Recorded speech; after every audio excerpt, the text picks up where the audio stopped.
License number CAC 1817213. Don't break a sweat. Arctic Breeze has you covered this summer. A maintained AC system will help get you through the summer and save you energy and money. Did you know Arctic Breeze offers seasonal specials on their website? Check out ArcticBreezeAir.com for more details. That's ArcticBreezeAir.com. Arctic Breeze, 446-8894. We have the coolest customers around.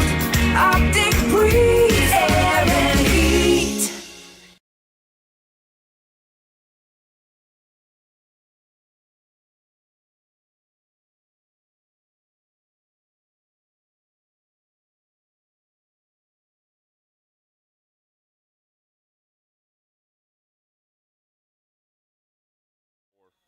Yeah, we're getting nothing out of here for some reason. Yeah, I was looking at that earlier. I tried reconnecting it a couple times, and then Let's go into 3.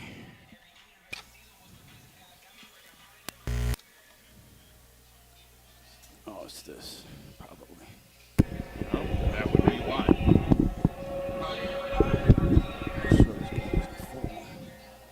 Okay, check. You hear us? Check. You can hear me? All right, we're good. Sound test over. Stay tuned for kickoff at around 7 o'clock.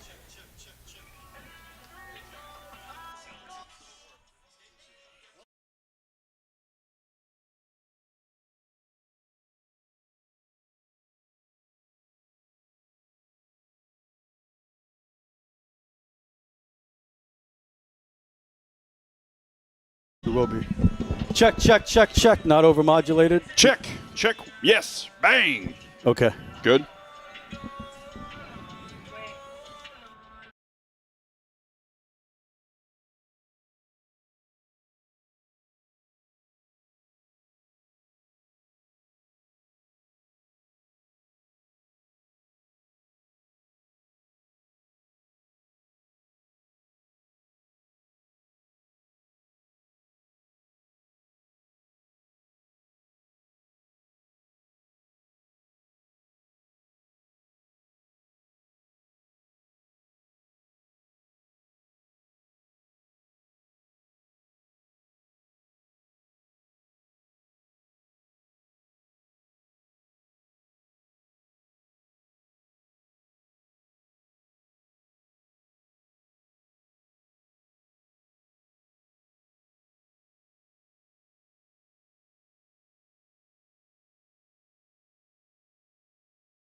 License number CAC 1817213. Don't break a sweat. Arctic Breeze has you covered this summer. A maintained AC system will help get you through the summer and save you energy and money. Did you know Arctic Breeze offers seasonal specials on their website? Check out ArcticBreezeAir.com for more details. That's ArcticBreezeAir.com. Arctic Breeze, 446-8894. We have the coolest customers around.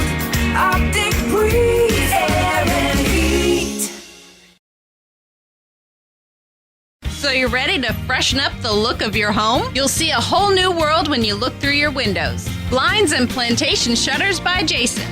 Whether it be plantation shutters, window shades that roll up and roll down, horizontals, verticals, even draperies and cornices. And because we're locally owned, we can come out, measure, and install quicker than anyone. Call us anytime we're in Palm Coast, 386-445-5611. BlindsByJason.com.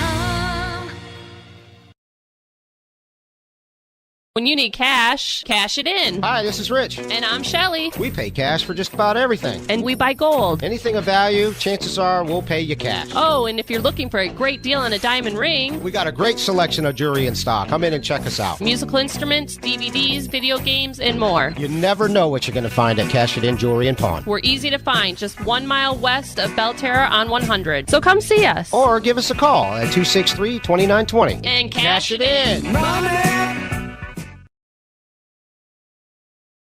Did your dog chew on your eyeglasses? Really, it happens. Dogs love eyeglasses. This is Jade with iStyle Optical. With our new in-house digital lab, you'll get a pair of glasses the same day or next in most cases. iStyle Optical in the Winn-Dixie Plaza on Palm Coast Parkway. Hey, do you know somebody who'd like to move to this area? It's a tough housing market out there right now. I know. I've been doing this for 40 years. I know all the builders, the neighborhoods in the area. I know where the $1 million mansions are and where to find the good starter homes. Give me a call anytime. I'd be happy to help. I'm Memory Hopkins. Everybody knows me around here, from lighthouse to lighthouse. My cell phone is 386-931-9464. Memory Hopkins Real Estate. Let's talk. Ready for new countertops? Whether it's marble, quartz, or granite, Palm Coast Marble and Granite delivers high-quality, custom-built counters that perfectly complement your home. I'm Leo. And I'm Rachel. Call us today. Palm Coast Marble and Granite, 313-1180 or palmcoastcountertops.com. License number CAC 18170.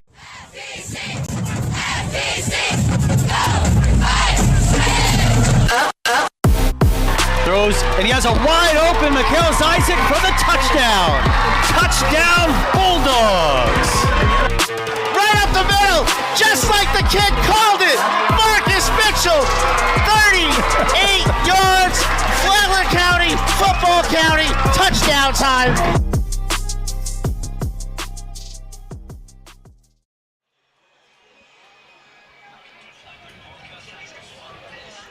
Live from Sal Campanella Stadium in Palm Coast, Florida, it is Flagler County High School football tonight.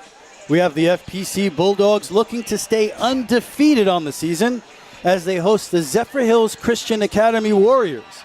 The Bulldogs are 3-0 and the Warriors are 1-2. I'm Rich Carroll along with John Austin. We'll be bringing you all the action. Yeah, no Mike Licio today. He's on a cruise in the Bahamas, down south. He's having fun. He has no time for us today, John. Yep, he's drinking 2 whole daiquiris. He's letting loose this weekend. Oh, yeah. Good for him. You know, everybody deserves a break. He does. Nobody works harder in this business than Mike Licio, so he deserves to kick his feet up and enjoy a good weekend. And obviously, one of the first things we'll hear about when he comes back from the cruise is all the people he saw there that he knows. You'll never believe who I saw on the cruise. My brother's sister's nephew's roommate. Who knows Taylor Swift? Who knows Taylor Swift? We love Mike Licio. We'll miss him this week. John Austin in the seat today. How's it going, John? I'm feeling pretty good today. It's 80 degrees and sunny. You really couldn't ask for a better evening of football weather here in Florida. Just glad it's not raining today after the last couple weeks. And I'm looking forward to some good football. Yeah, and speaking of good football, tonight we've got the Bulldogs and the Warriors. And we'll take a look at your keys to the game, John. Yeah, so for FPC, my first key to the game is don't let Zephyrhills Christian Academy get you out of your rhythm. I would imagine that FPC is favored in this game, so you just have to play the way that you should play. Don't make dumb mistakes, and don't give them a reason to be in this game. Second, I would say pressuring the quarterback is going to be huge. ZCA's biggest weapons are their threats on the outside. They have 2 receivers who are pretty dynamite at getting the ball down the field. So if you can pressure the quarterback and limit the amount of times that those 2 players get the ball, then I think they'll be sitting pretty. And then be smart. FPC, they need to be smart, manage it, but still have that intensity. And I think that's the keys for them.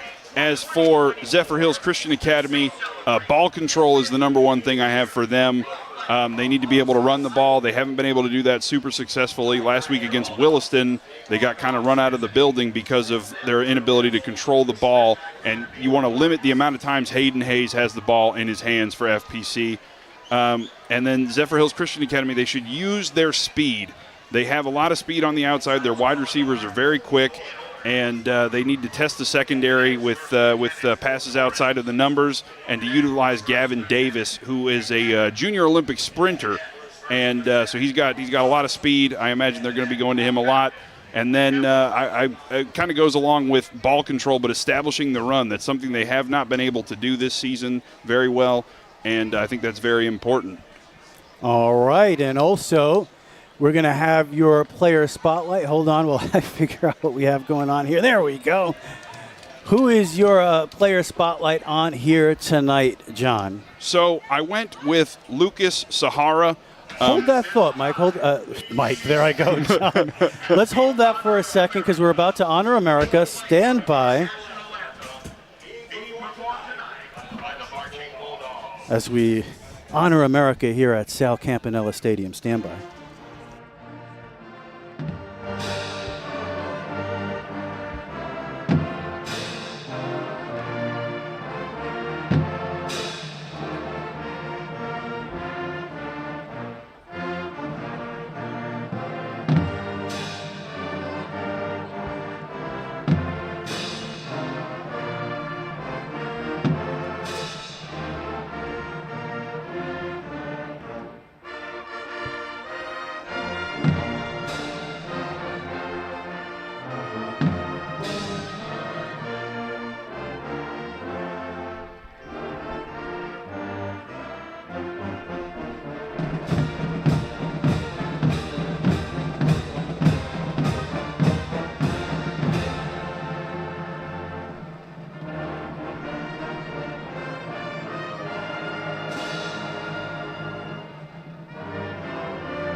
All right, a fantastic job by the FPC band. They always do a great job. And let's get back at it here with your player spotlight.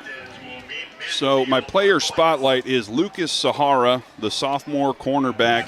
He is currently 4th in all classes in the state in interceptions, 12 tackles. He just seems to be in the right place. He's a ball hawk.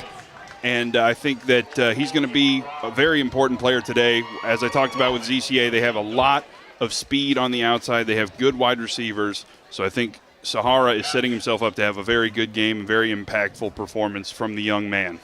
Oh, yeah, so looking forward. He has done a great job this season all over the field with the interceptions, the deflections. Great job there in the FPC secondary. You see the captains out there. Of course, led by big Colby Cronk. Maybe we'll get Cronked up tonight. See how many sacks he can get. See how many times the Warriors drop back to pass to make that happen. Jesse Shirley's out there. Roman Caliendo and Grant Winkler are your FPC captains. Standing by for the coin toss. The Bulldogs are 3-0 on the season, looking to go 4-0, which is an incredible start for this team. After missing the playoffs last year, looking to get back to the playoffs the year before that. They did make the playoffs. And that was against Bartram Trail. They competed in that game. Mike and I made the trip up there, and very accommodating they were. Bartram Trail had a great year that year, but right now it's the Bulldogs having a great year.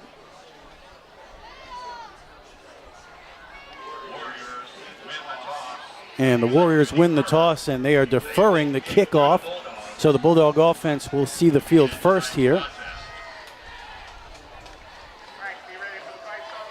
So we are moments away from Friday night football here at Sal Campanella Stadium. And awaiting the dramatic entrance, there's Stacy Mitchell getting ready to lead the Bulldogs out. He's the first one to bring that Bulldog flag out. And here they come. The Bulldogs take the field. Listen to the band.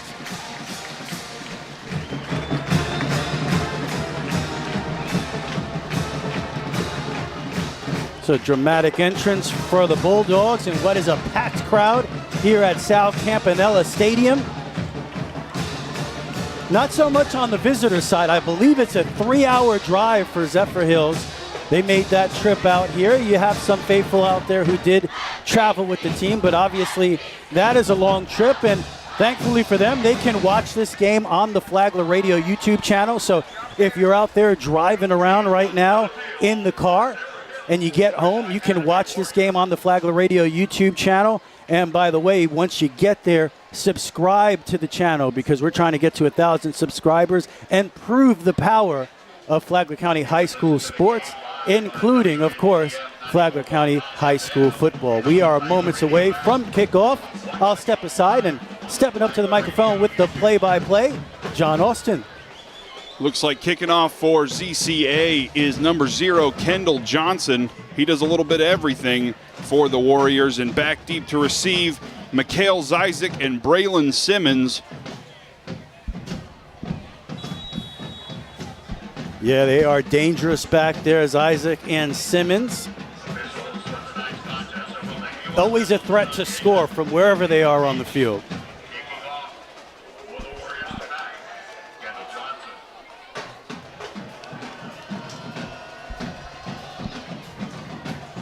Kickoff is on its way. Rolls into the end zone. Great kick from Johnson there. All righty, so the Bulldogs will have the ball at their own 20-yard line. First possession of the night. Time to set the tone. Yeah, these first drives, they're always really important. You get out there, get your skill position players in a groove. Hayden Hayes, Marcus Mitchell, sure to see the ball a lot. I hear he's 211 yards away from breaking the all-time school record. Yep. Bulldogs are set up in the shotgun formation. Mitchell behind Hayes. Zizek out wide. And a handoff to Mitchell. He's running through the left side. He's got a few. Oh, he broke a tackle. Looks like he got about 2.5, maybe 3 yards we'll give him on that first run. Man, oh man. You thought Mitchell was going to be stopped in the backfield there, but he kept those legs moving in the baby bus, able to get 3 hard-fought yards. I love that nickname, man. So we got a bunch formation on the right side led by Caliendo, the big tight end. Hayes is going empty. He's back to pass.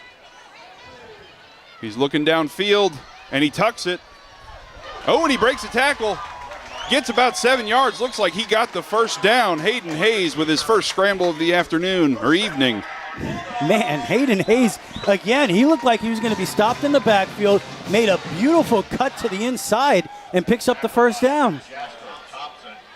Yep. Mitchell's lined up behind Hayes. Got Caliendo in the backfield. Handoff left to Mitchell. Looks like he's going to be dragging a couple tacklers for about 5 yards. Another great run by Mitchell. Very physical. Yeah, that's what you want. You want those 5-yard gains on first down. Sets you up for second and third down. The whole playbook is open now for the Bulldogs. Yep, Hayes is looking to the sideline. He's signaling to his offensive line what's going on. He's got Mitchell in the backfield. Another bunch formation on the right side. Zizek has lined up just off tackle. Hayes is back to pass. He hits Braylon Simmons wide open past the 50 to the 45, the 40. He's going to go down at about the 41 of the Warriors. Great pass from Hayden Hayes. Braylon Simmons was wide open. Yeah, about a 40-yard reception that time. It was about 25. 25. 25 yards, 24 yards, but we'll take it. There goes our math. They're going hurry up. We need Mike here. Handoff to Mitchell on the right side. And another broken tackle. It looks like he's going to get about 2. which will bring the ball to the 40-yard line of the Warriors. So the Bulldogs have been able to move the ball on first down, that time a couple of yards, and second down so far is when they've done a lot of their work with these big gainers. 25-yard pass previously to Simmons from Hayes. See what they have in order here. So we're going empty backfield, 5 wide. Mitchell is lined up in the slot. Got Robbie Daly on the end. Back to pass. Throws it to the big tight end, Caliendo. Oh, and he breaks a tackle. He's at the 25, the 20, the 15. And he is brought down by a slew of Warriors at the 15-yard line of ZCA. Great pass, great run after the catch by tight end Roman Caliendo. Yeah, that time Caliendo just sat in the middle of the zone, and once he caught it, he sprinted to the middle of the field and got right where he wanted to go for the big gain. Bulldogs running hurry up. Mitchell lined up behind Hayes. He'll take a handoff to the right, and he breaks another tackle and gets about 7.5, 8 yards to about the Zephyrhills, it looks like 9-yard line. Yeah, they can still get a first down at about the 5. Be 2nd and 4. And Mitchell gets the handoff. He's going right again, and he's going to go right into the end zone. Touchdown, Bulldogs. What a first drive from Flagler Palm Coast, setting the tone for the evening. Great running from Marcus Mitchell, great passing from Hayden Hayes, and it culminates in a touchdown for the Bulldogs. And we have Garrett Tucker on to attempt the extra point. Yeah, that took 2 minutes and 13 seconds right down the field. 80-yard drive for the FPC Bulldogs to put 6 on the board.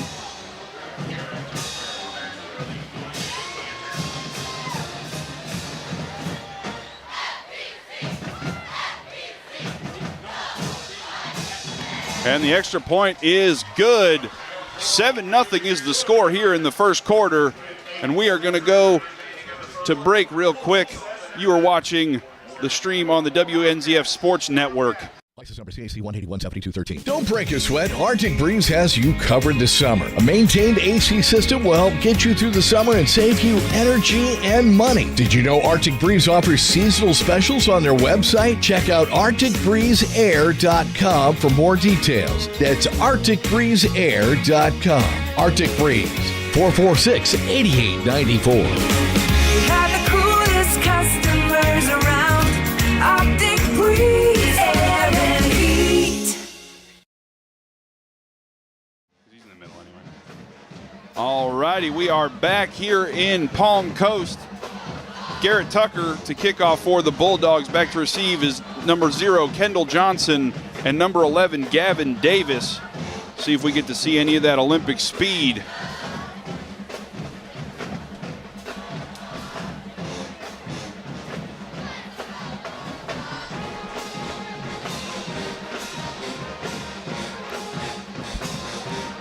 Bulldogs ready to kick off from the 40-yard line as the band gets down there on the sideline. The band here is something else, man. I have never heard a high school band like this. And they impress everywhere they go. And as you can hear, they sound great and a little extra pumped up here today. It's homecoming night. We'll have some of the festivities at halftime. As Garrett Tucker gets ready to kick it away.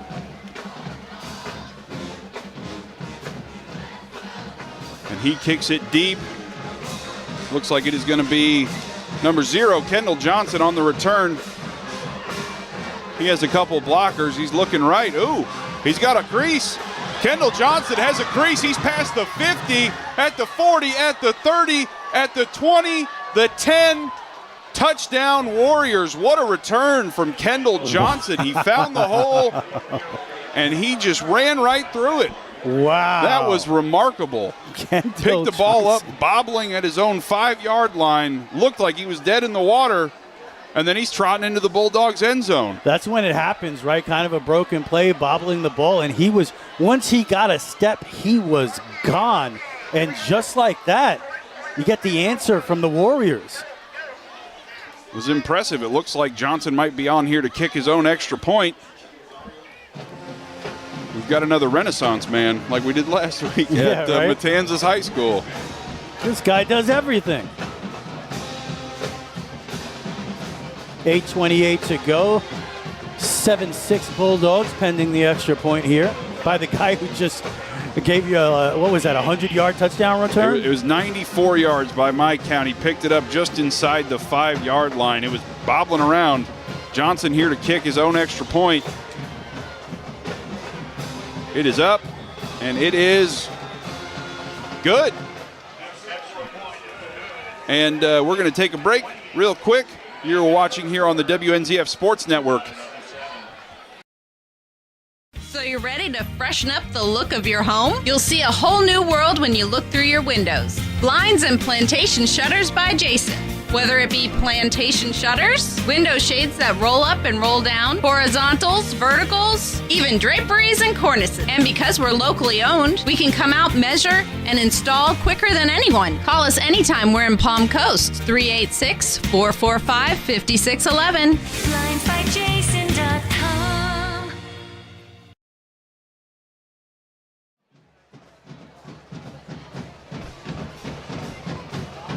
All righty, we are back here in Palm Coast. The score is 7-7. The Warriors tied it up on a 95-yard kickoff return from Kendall Johnson, and the Renaissance man is up to kick the ball deep. How many times do you see a guy have a 95-yard kickoff return and then kick the extra point through? That was pretty impressive. The ensuing kickoff. Right. Kendall Johnson, you have a fan in me, sir. Back to receive for the Bulldogs. Number 1, Braylon Simmons. Number 15, Mikhail Zyzik. See if they can recreate what Mr. Johnson did himself.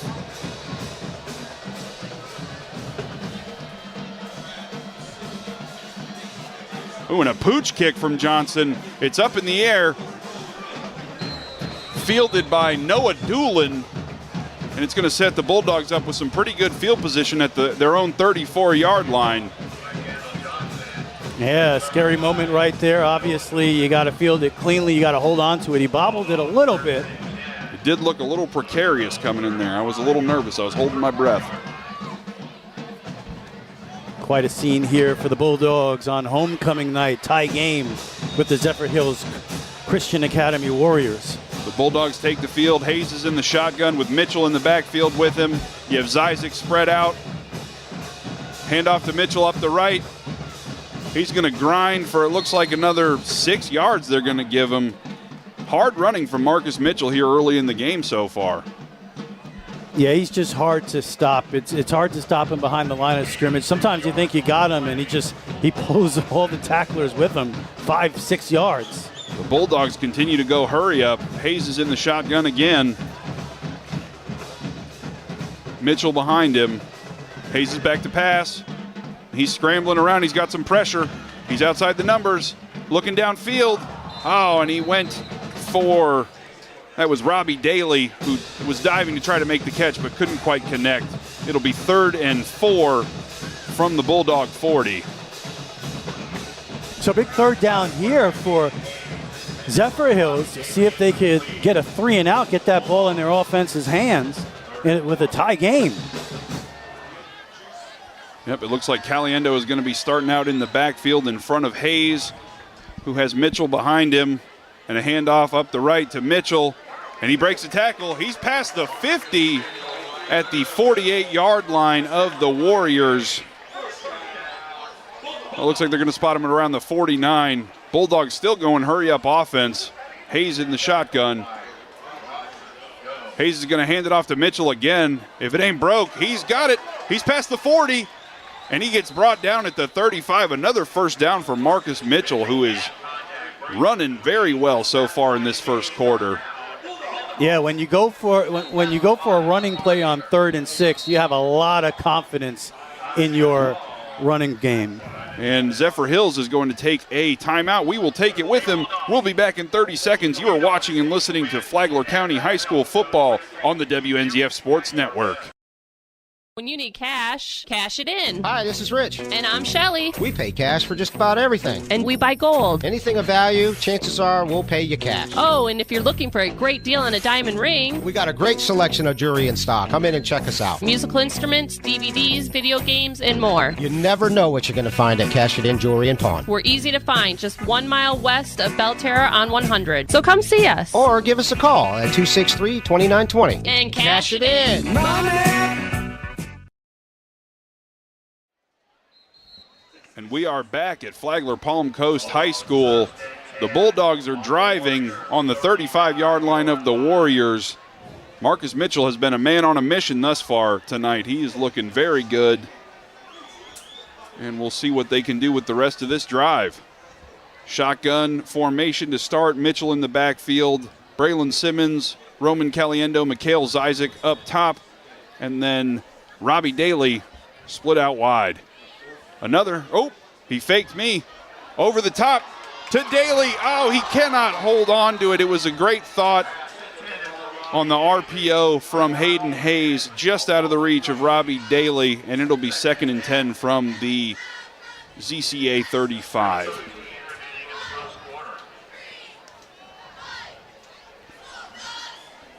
Still running that hurry-up offense, not trying to give the ZCA defense time to breathe. Hayes is in the shotgun. Mitchell's in the backfield with him. Another handoff to Mitchell, who's up the middle, and he is going to have another first down for the Bulldogs. Mitchell is just rumbling, bumbling, stumbling. They can't bring him down one at a time. It took 4 Warriors to bring him down, and it's another Bulldog first down. Just dominant running from the Bulldogs right now, controlling the game. Hayes hands it off to Mitchell again on the right side. He's going to get another 8 yards, and it looks like it'll be about 2nd and 2. Oh, the referee's pulling it back. An illegal substitution against the defense, and it is declined by Coach Fish.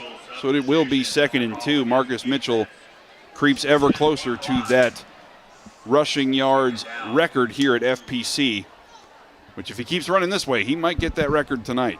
Yeah, we don't have Mike here keeping stats, but the PA guy will definitely let us know if it happens. Yep. Interesting formation. Braylon Simmons in the backfield behind Hayden Hayes.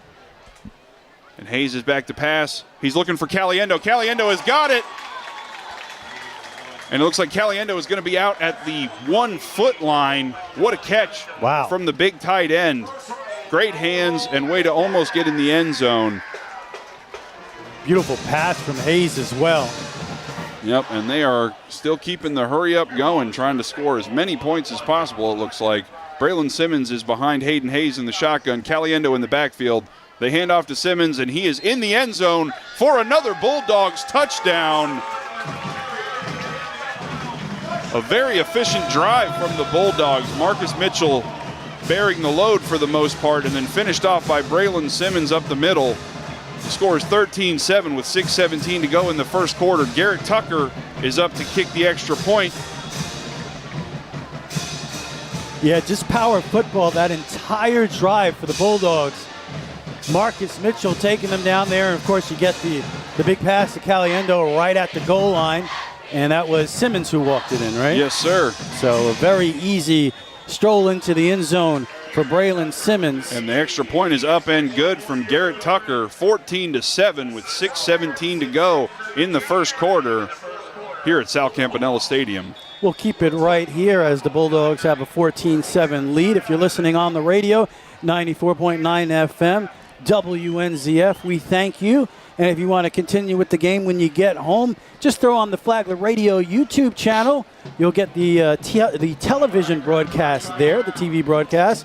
And while you're there, go ahead and subscribe to the Flagler Radio YouTube channel. We're trying to get to 1,000 subscribers to prove the power of Flagler County High School sports and, of course, Flagler County High School football. Garrett Tucker is up to kick for the Bulldogs from the 40. Back to receive Gavin Davis and Kendall Johnson for the Warriors. I'm guessing the Bulldogs are just hoping they actually see the offense on this drive rather than going right back. Yeah, give your defense a chance to make plays. 6 minutes left, almost halfway through the first quarter, and we haven't seen Kobe Cronk and the defense on the field yet. After all the rain we've been having, the field is looking a little rough for kicking off for Garrett Tucker, but it looks like he's finally got it poised and he's going to kick away. I'm guessing he's going to try and kick away from Kendall Johnson. I was told if the field, if this game was to be played yesterday, the field was so bad they never would have been able to play it. Yeah, it's already got some marks out there. It looks like it's holding up okay so far. We'll see how it goes. Tucker with the kick. And he pooches it to number 13, who I do not have on my roster for the Warriors. And he's got a couple blocks, but he is brought down. It looks like that was Mikhail Zizek who brought him down at around the 26 of the Warriors.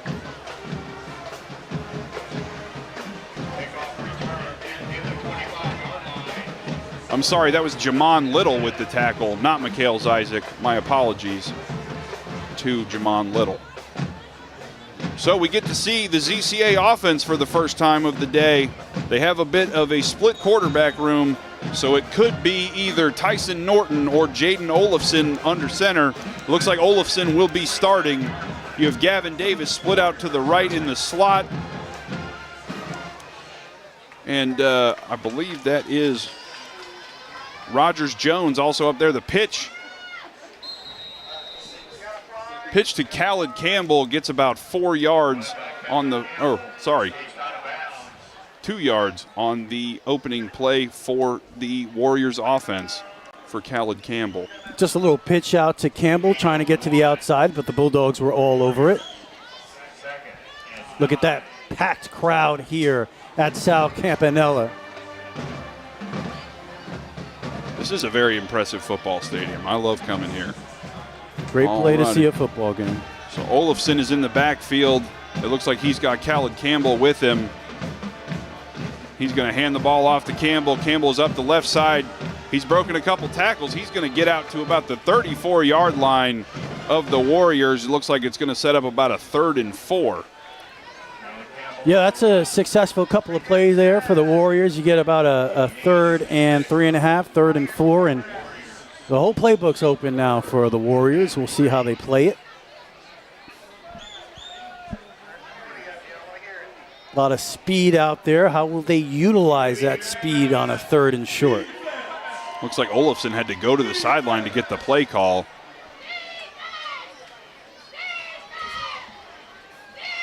As you can see, big number 34, Colby Cronk, licking his chops at the thought of this 3rd down. Hoping he gets a chance to rush the passer. You got Olafson in the backfield. Looks like Khaled Campbell is there again. And Davis gets the handoff. You can see that speed. Davis is to the outside, and he's brought down, but he has the first down to about the Warriors' 40. You can see that burst, that Olympic speed, some might call it. Yeah, superhuman speed. Shot out of a cannon, and he picks up the first down for the Warriors. It'll be first down at around the 39.5-yard line of the Warriors. 4:50 left in the first quarter if you're listening on the radio. 14-7 Bulldogs here.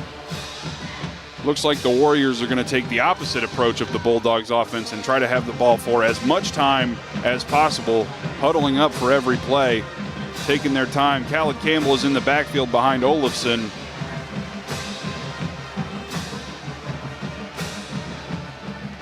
Another handoff to Khaled Campbell. He's on the right side, and he's going to get pushed out of bounds after a gain of about 1, if that.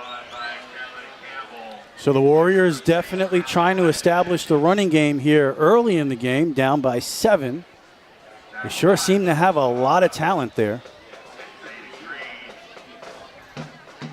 Campbell is taking a breather. I'm intrigued to see who is going to be in the backfield with Olafson. One thing you see from the Warriors here as well, they're huddling up. They're taking their time. You don't see that at this level too often anymore. Teams huddling up.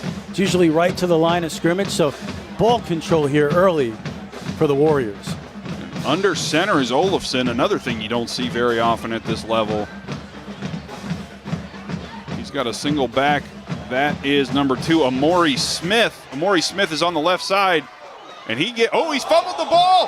He fumbled the ball, and it is recovered. It looks like that is number 12. I believe that's Rosario Watkins with the recovery for the Bulldogs at the Warriors' 48-yard line. And Amori Smith had a pretty good run going, and then he just left the ball when he went out of bounds. Well, that Bulldog defense, they're on the field for the first time today, and they get a takeaway, and that's exactly what you want to see if you're FPC here tonight on homecoming night. So the Bulldog offense takes the field again. 4 wide receivers Hayden Hayes in the backfield with Marcus Mitchell right behind him. I can't imagine they're going to stray too much from what they've been doing already. And Mitchell gets the ball, runs left.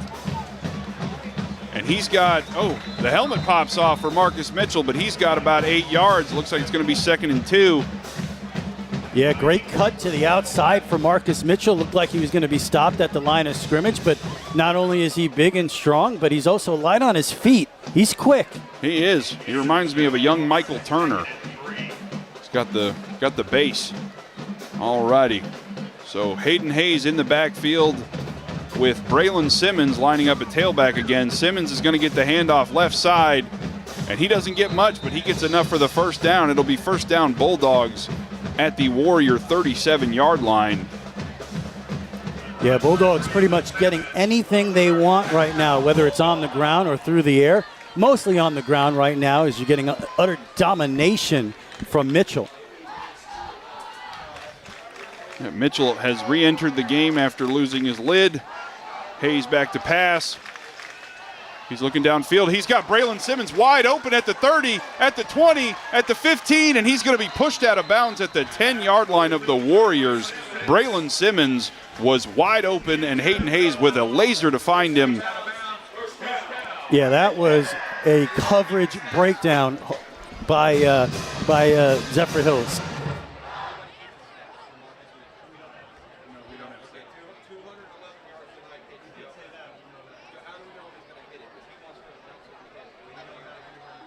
Mitchell up the middle. Mitchell's going to dive into the end zone. Another touchdown for Marcus Mitchell and the Bulldogs. They are just running it at will right now, and Mitchell has his 2nd touchdown of the evening already in the first quarter with 2:10 to go. The Bulldogs are up 20-7. Garrett Tucker is up for the extra point kick.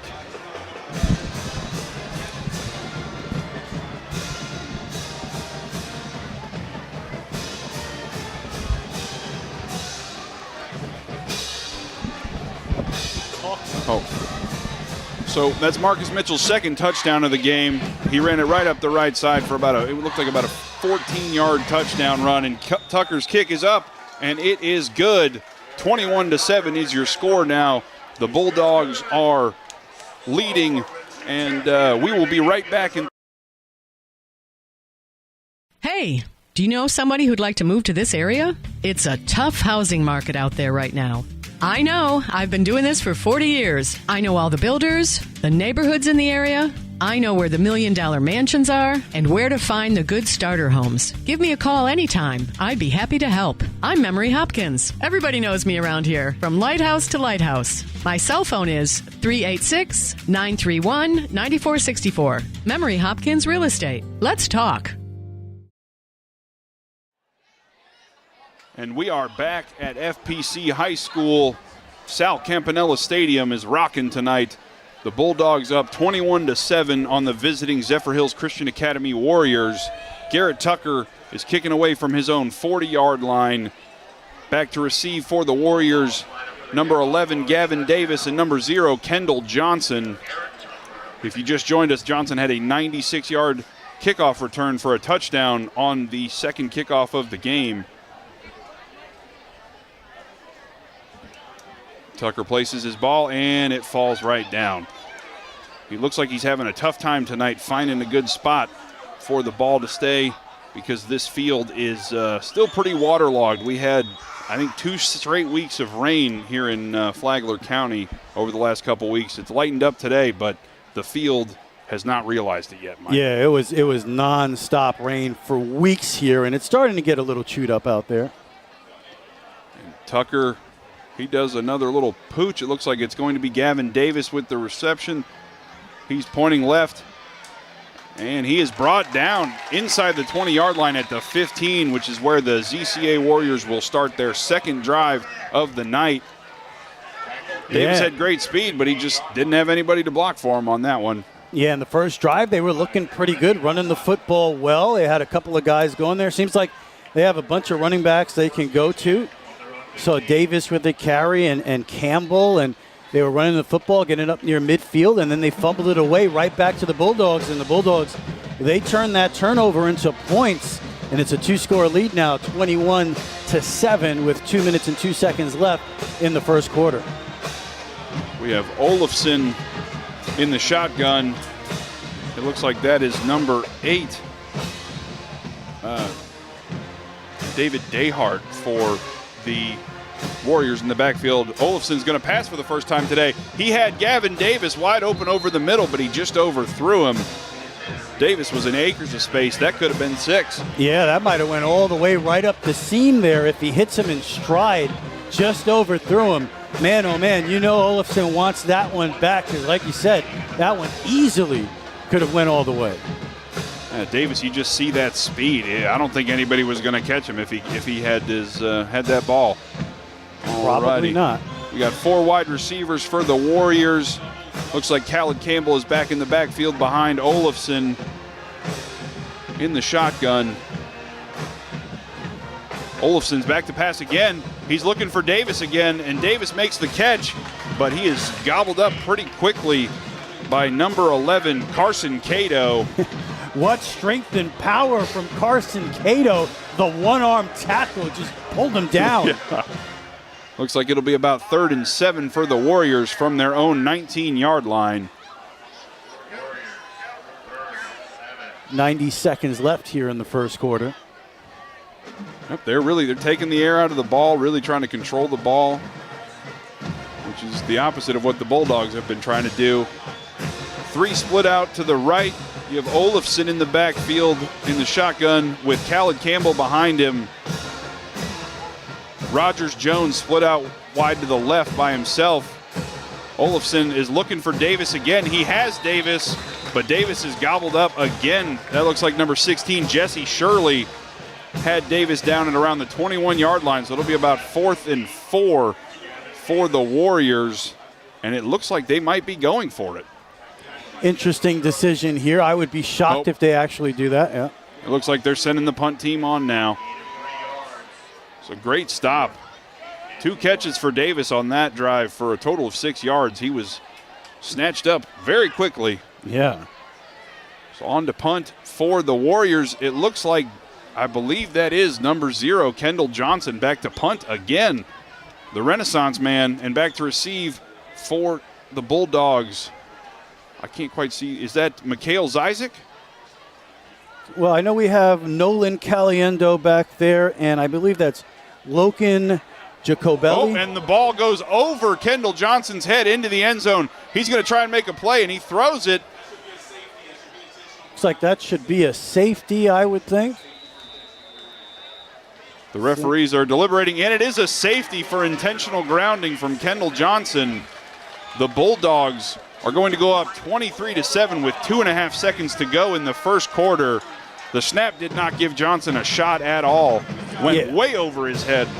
Then he just tried to throw it out of there and grounded it. So 23-7 with 2.5 seconds left. That's a tough spot to be in if you're Johnson. You didn't really have any options. There were Bulldogs all around you. Not much you can do. It could be worse, John. It could have been a touchdown, right? So could have been a touchdown. You take the safety. He did what he could, but not giving much of a chance with that snap. And what should be the last play of the first quarter, the Warriors will be kicking off from their own 20-yard line. It'll be that man, Kendall Johnson, again. And should set the Bulldogs up with pretty good field position for the second quarter. Back to receive, it looks like we have Zizek and Braylon Simmons. Johnson is teeing the ball up right now. He's got those bright orange cleats on. It makes him very easy to pick out who he is because the numbers are not doing me any favors tonight. Not easy to see from here, that's for sure. He's got the Lionel Messi cleats on.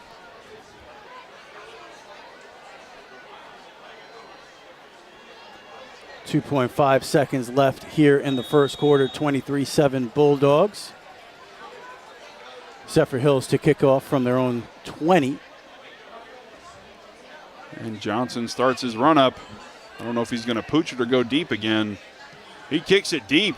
Great boot on the ball. Mikhail Zizek catches it around the 20. He's past the 30 to the 40.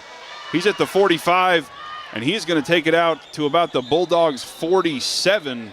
So they will have excellent field position going into the second quarter.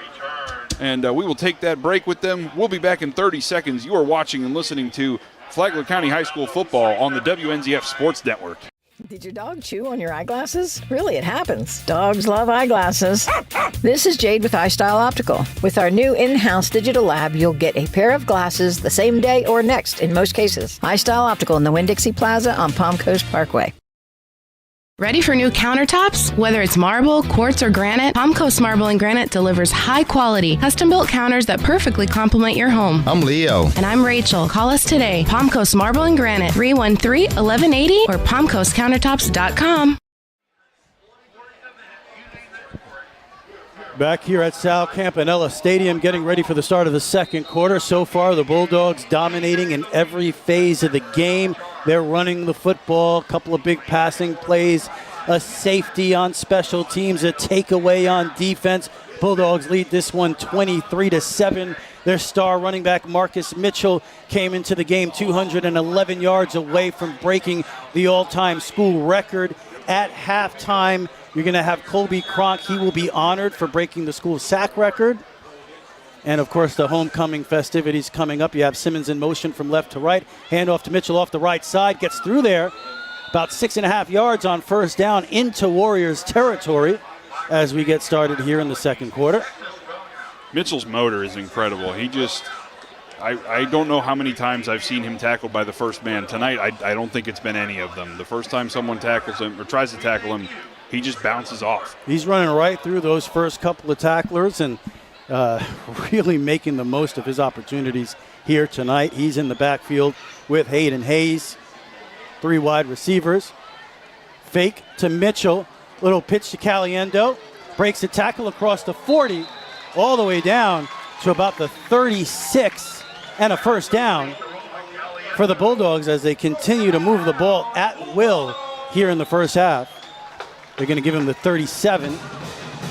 Caliendo moves so well. You wouldn't know he's 6'4", the way he kind of glides around the field. It almost reminds me of a young Travis Kelce. Yeah, once he gets those wheels turning. Yeah, the way he catches the ball and he gets upfield very quickly. Yeah, they set up a little tight end screen there, and he's able to pick up the first down. Here are the Bulldogs with 4 wide receivers. Fake to Mitchell. Hayes now throwing deep to Zyzik, and it's over his head. He was wide open. Hayes also took a hit on that one. It'll be second down.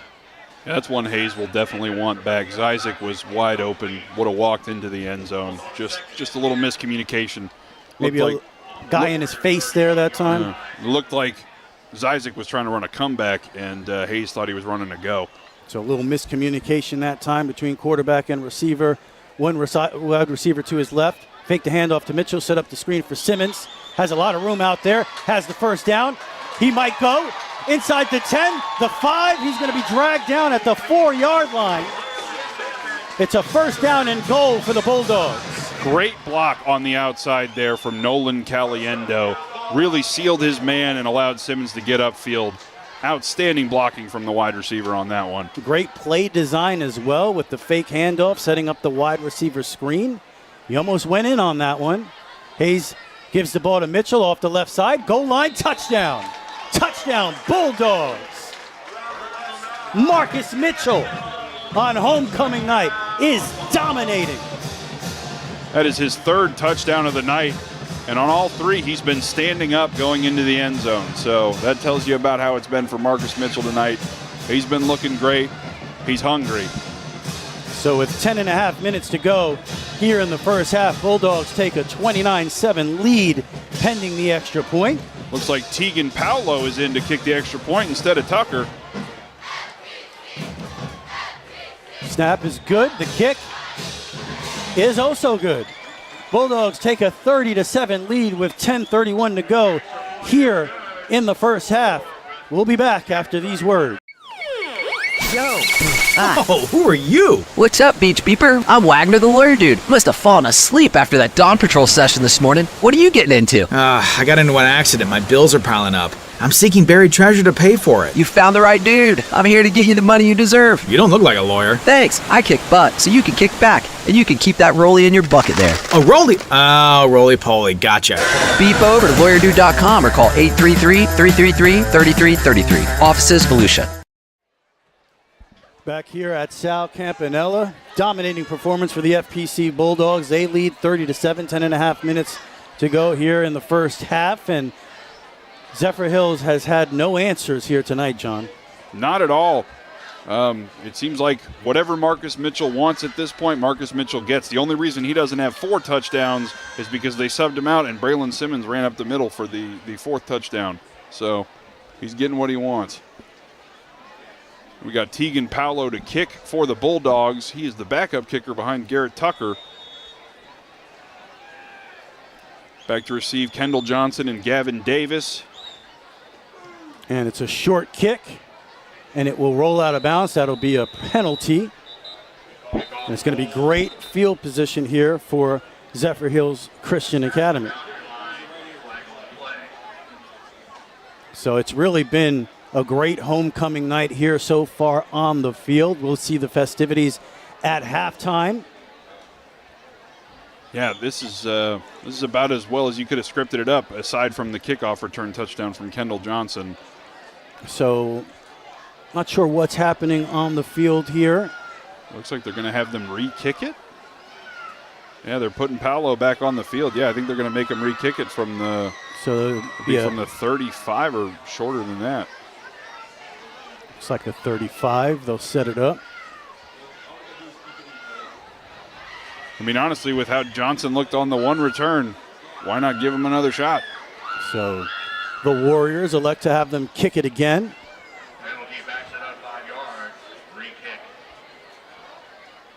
Tegan Paolo has it lined up.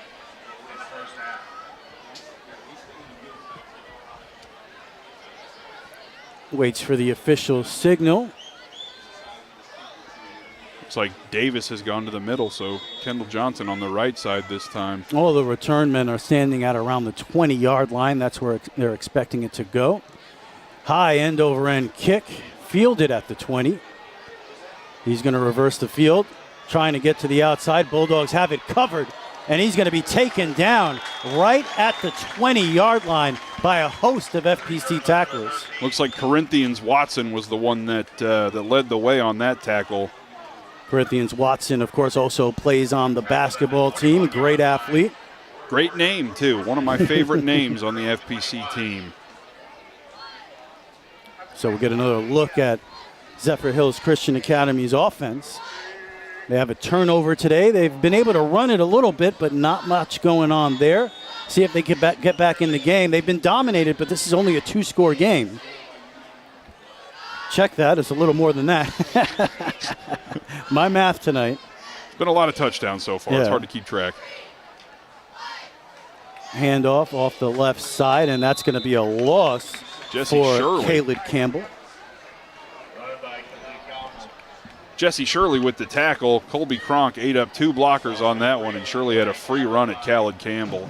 Great tackle in the open field. Yeah, he lost about 3 on that. They're going to put it all the way back to the 17, and still no rush for Zephyrhills Christian Academy. They're huddling up at their 10-yard line as the clock continues to roll here. 9:50 to go in the first half. As I mentioned, at halftime, we'll have the homecoming festivities, the band, everything right here on the WNZF Sports Network. If you're listening in the car on WNZF, throw us on the television, Flagler Radio YouTube channel, and don't forget to subscribe. Jaden Olofsson in the shotgun takes the snap's going to throw it deep, and it is going to be almost intercepted by Carson Cato. At first, I thought that was going to go over everybody's head. It was intended for Kendall Johnson, but it went right through Carson Cato's hands. Sahara was also in the area. You could tell he was hoping that fell to him. Yeah. He's a little ball hawk out there. Yeah, he was right with the receiver. He was right with Johnson, and Carson Cato was ahead of them, and it was overthrown, and it went right through his hands. So double coverage out there. I like the aggression from Zephyrhills. I think at a certain point, Zephyrhills is going to have to start putting the ball in the air. They're trying to grind the clock right now, but when you're down 23 points, you can only do that for so long. 9:20 to go in the first half. They trail 30-7. 3 wide receivers to the right, 1 to the left for Olofsson. He's looking right and trying to set up Kendall Johnson out there, but threw it behind him. Little slant pattern underneath.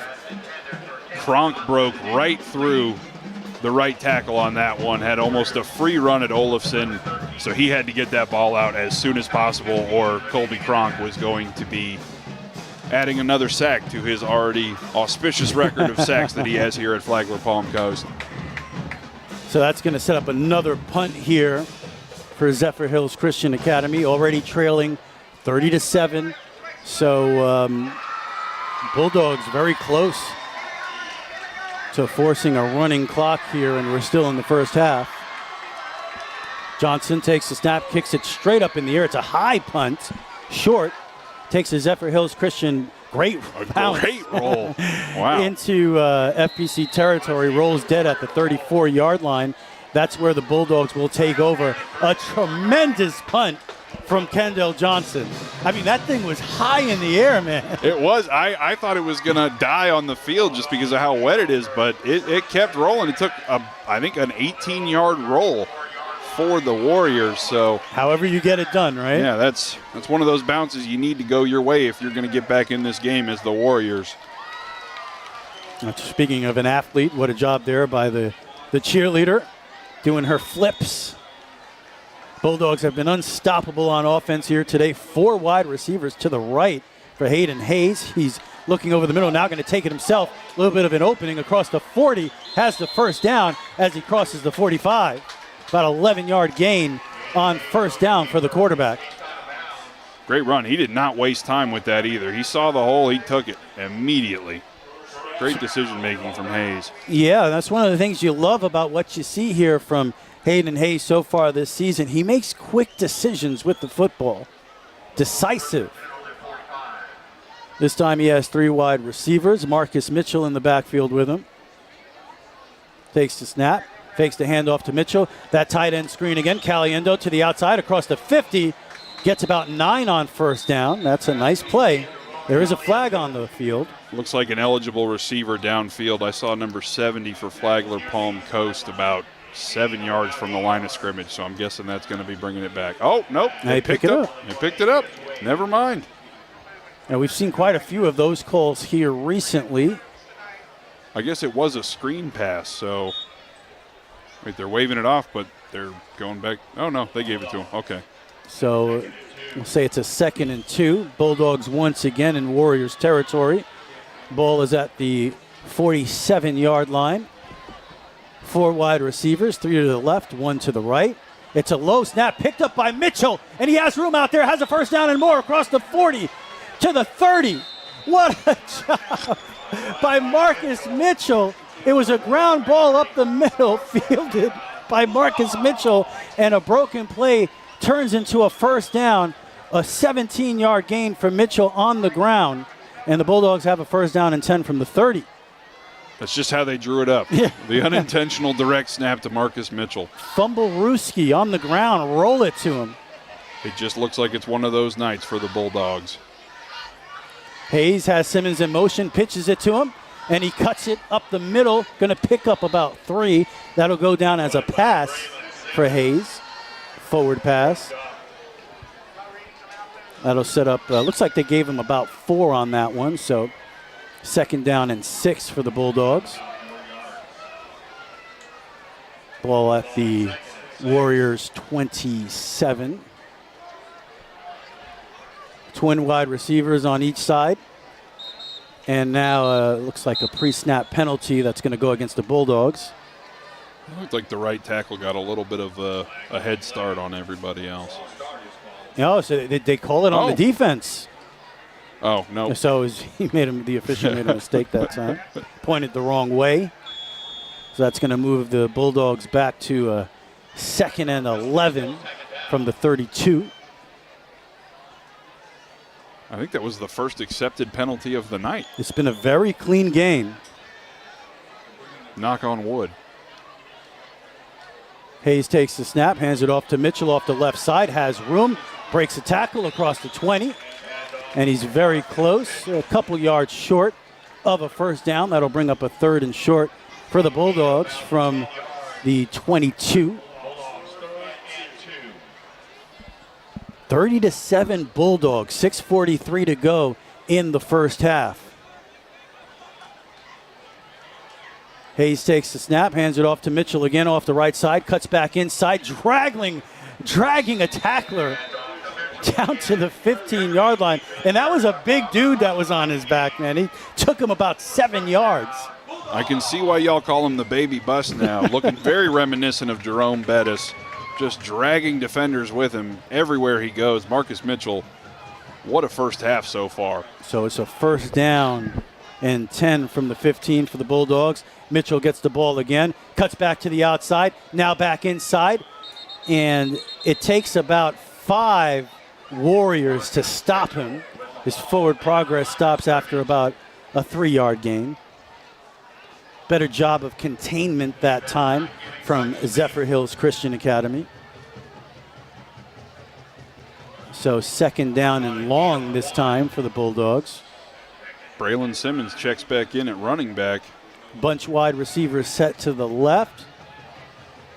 Hayden Hayes takes the snap, looking that way, and he sets up Simmons on the outside, cuts back inside, back to the outside. What a move! And he's going to walk into the end zone for a touchdown. Touchdown, Bulldogs! Braylon Simmons with his second touchdown of the night. He and Marcus Mitchell going back and forth right now. What a play. What agility from Simmons in the open field on that one. Yeah, they just cannot be stopped right now.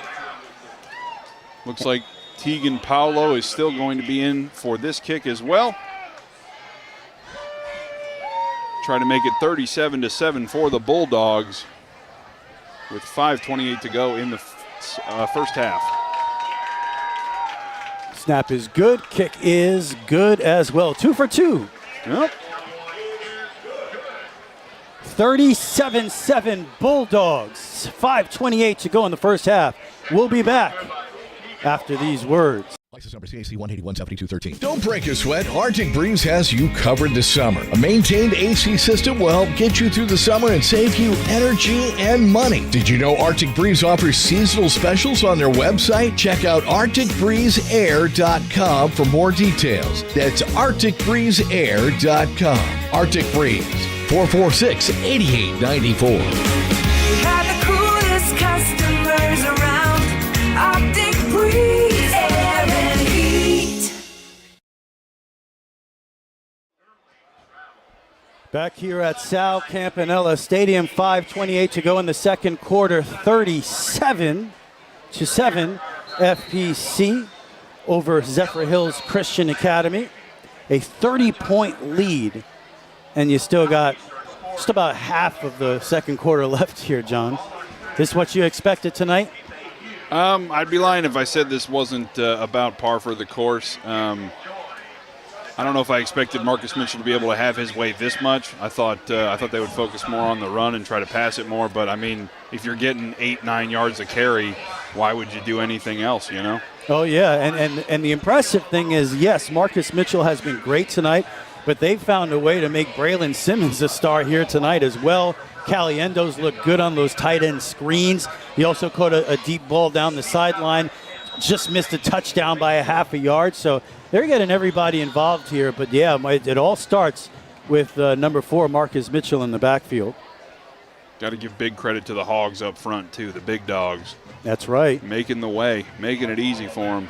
They are winning at the point of attack and dominating this ball game.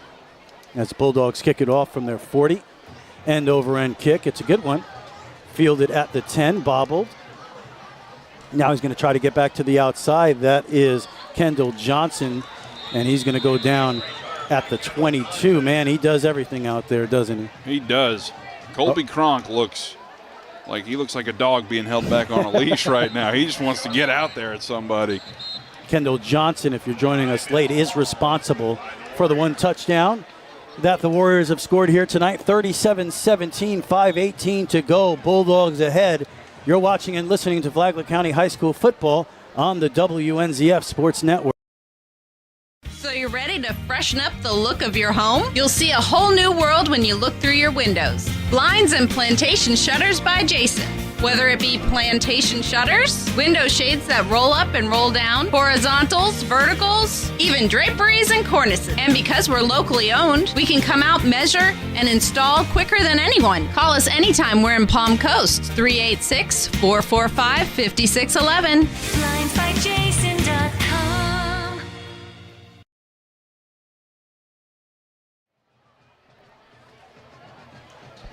Back here at Sal Campanella Stadium, WNZF Friday Night Football, domination by the home team. Bulldogs lead this one 37-7 over Zephyrhills Christian Academy. We've seen everything from the Bulldogs. Would it be safe to say they're throwing the kitchen sink at them? Because I think at this point you have to, honestly. If you're the Warriors, what do you have to lose? You're down 30 points in the first half. You might as well try and do something about it. Yeah, so they should be aggressive here. They're huddling up after every play and really big, tight formation here. And it looks like Tyson Norton is in at quarterback. So it looks like almost a single wing.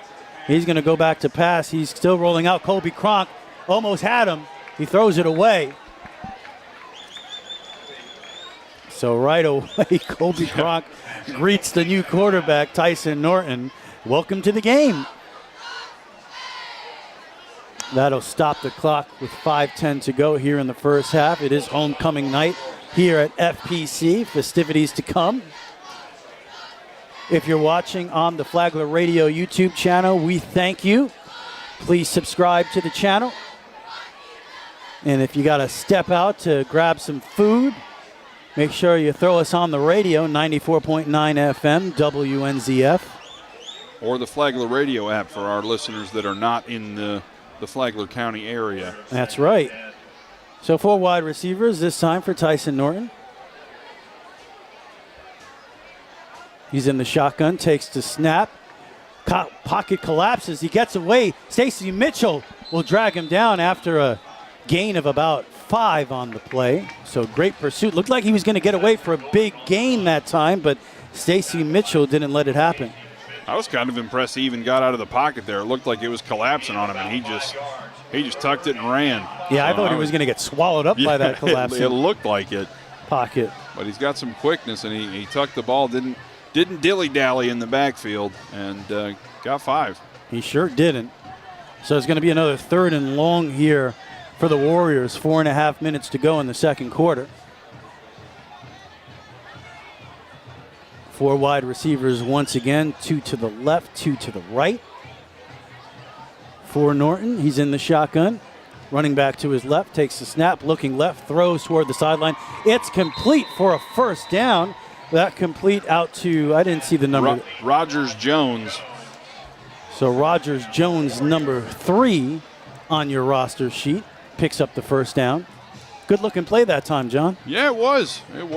Quick little 7-yard out, got past the sticks and got the ball. Got the ball out of his hands quick, too, because that pass rush is really pinning their ears back right now for the Bulldogs. Yeah, you can't be a statue back there. You got to be ready to go. Get rid of the ball quickly or get outside the pocket because it is collapsing in a hurry right now around the Warriors quarterback. Same formation. Norton's in the shotgun. FPC showing blitz up the middle. They bring it, forcing him out to the right side. Looking. He's going to keep it himself across the 30, the 40. Loses the football, and it's recovered by Carson Cato. Another turnover forced by the FPC Bulldog defense. Wow, that was great pursuit. I didn't see who forced the fumble, but whoever it was came up from behind, and that was remarkable. Great awareness by Cato, too, to hop on that ball before anybody else could jump on it. Yeah, he was on that ball quick, and the clock is still moving here. So they might be getting a jump start. I believe a touchdown here would create a running clock situation for the Bulldogs in this ball game. So they lead 37-7, 3:55 and counting. Ball at the Warrior 45-yard line. Mitchell gets the handoff off the right side, has some room, a burst through the line of scrimmage, and he's all the way down to the 26-yard line. A huge carry of about 19 yards that time for Marcus Mitchell. He just bounces off of everyone. It's really remarkable. He's made of flubber or something. You can't bring him down. First down for the Bulldogs. Rolling to his right and now looking left, setting up another Caliendo screen. And breaks a tackle inside the 15, the 10, the 5, knocked out of bounds at the 3-yard line. So it looked like he was going to be tackled for a loss. He broke the tackle and then turns it into another 20-yard gain.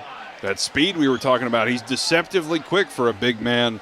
Also, underrated portion of that was him switching the ball from his right arm to his left arm, making sure if he did get popped, like he did, and it went out of bounds, it wouldn't stay in the field of play. So good heads-up play by Caliendo. First and goal, fake to Mitchell, set up Caliendo. This time he'll walk in for another Bulldog touchdown. Roman Caliendo.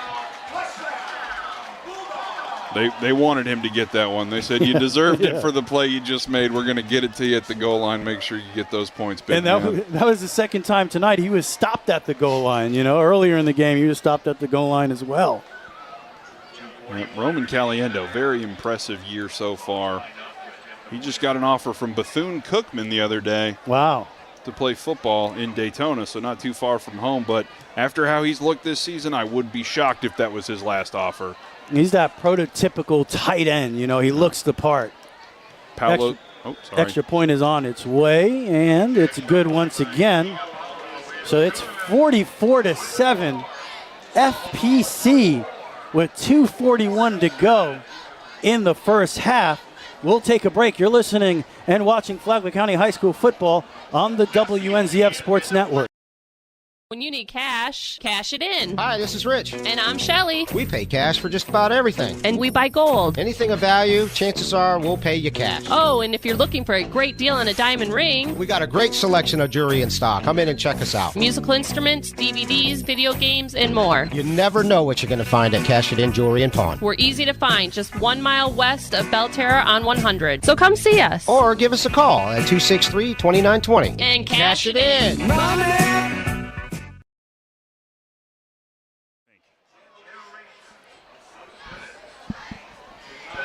Back here at Sal Campanella, 44-7. Bulldogs over the Warriors, 2:41 to go here in the first half. It is homecoming night. So it is a happy homecoming night indeed. Tegan Paolo up to kick again, number 31.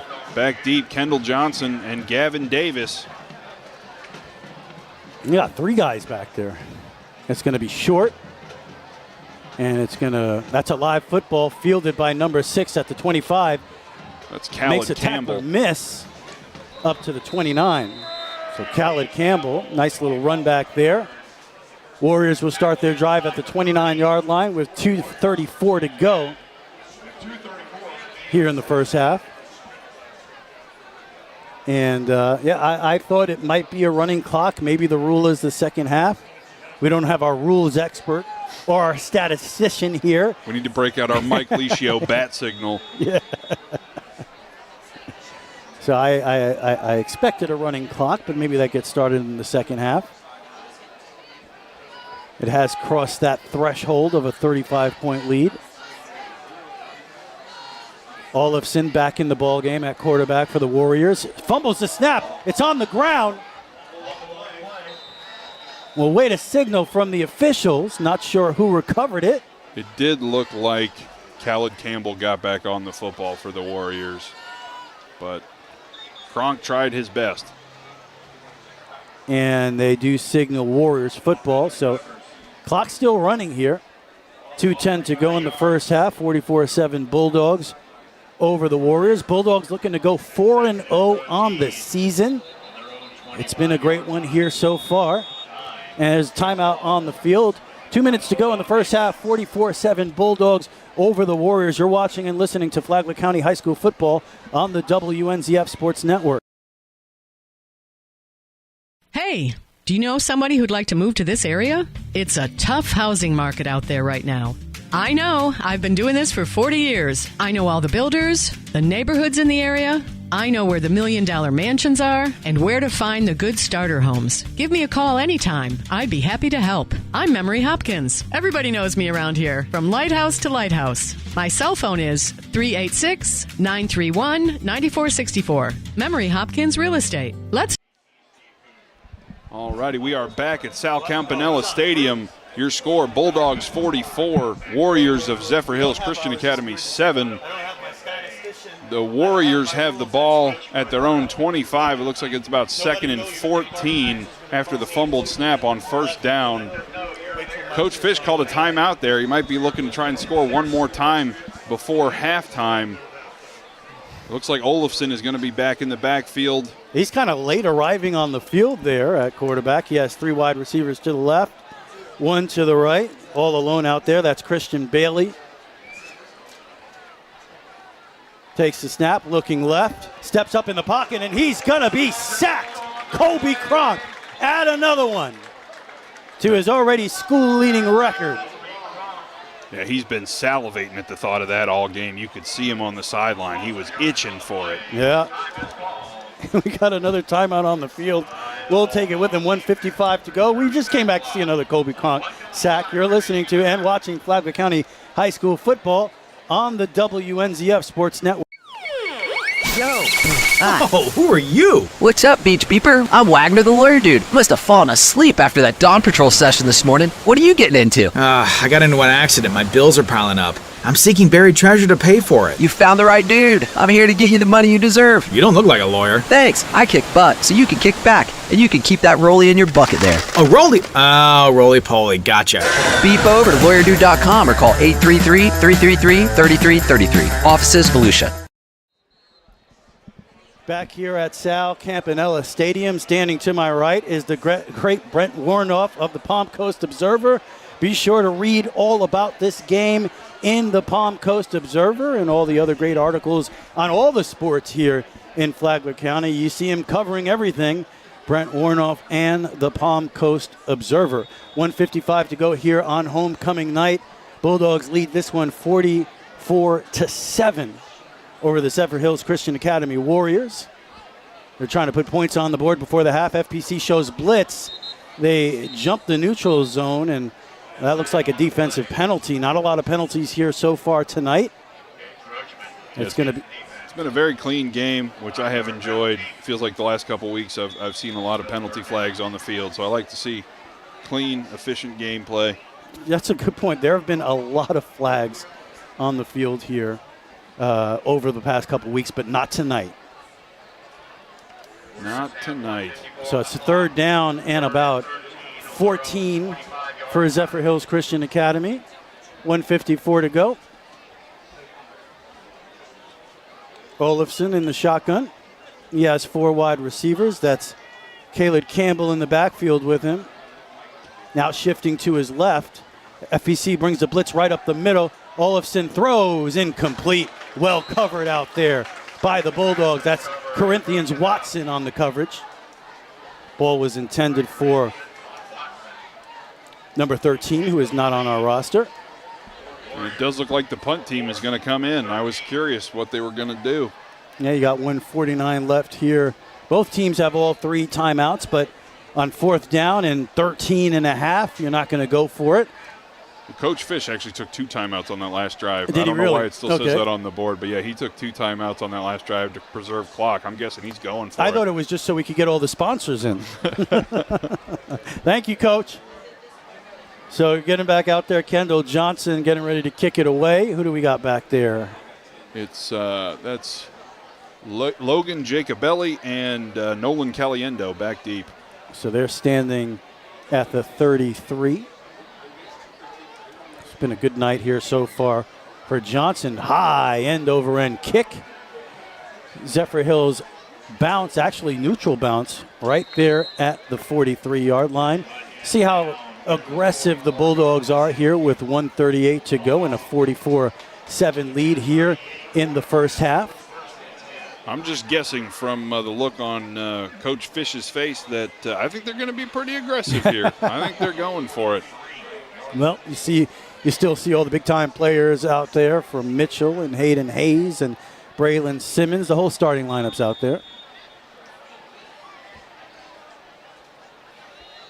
Hayes in the shotgun. Mitchell to his left. And pre-snap penalty. We jinxed it. All of a sudden.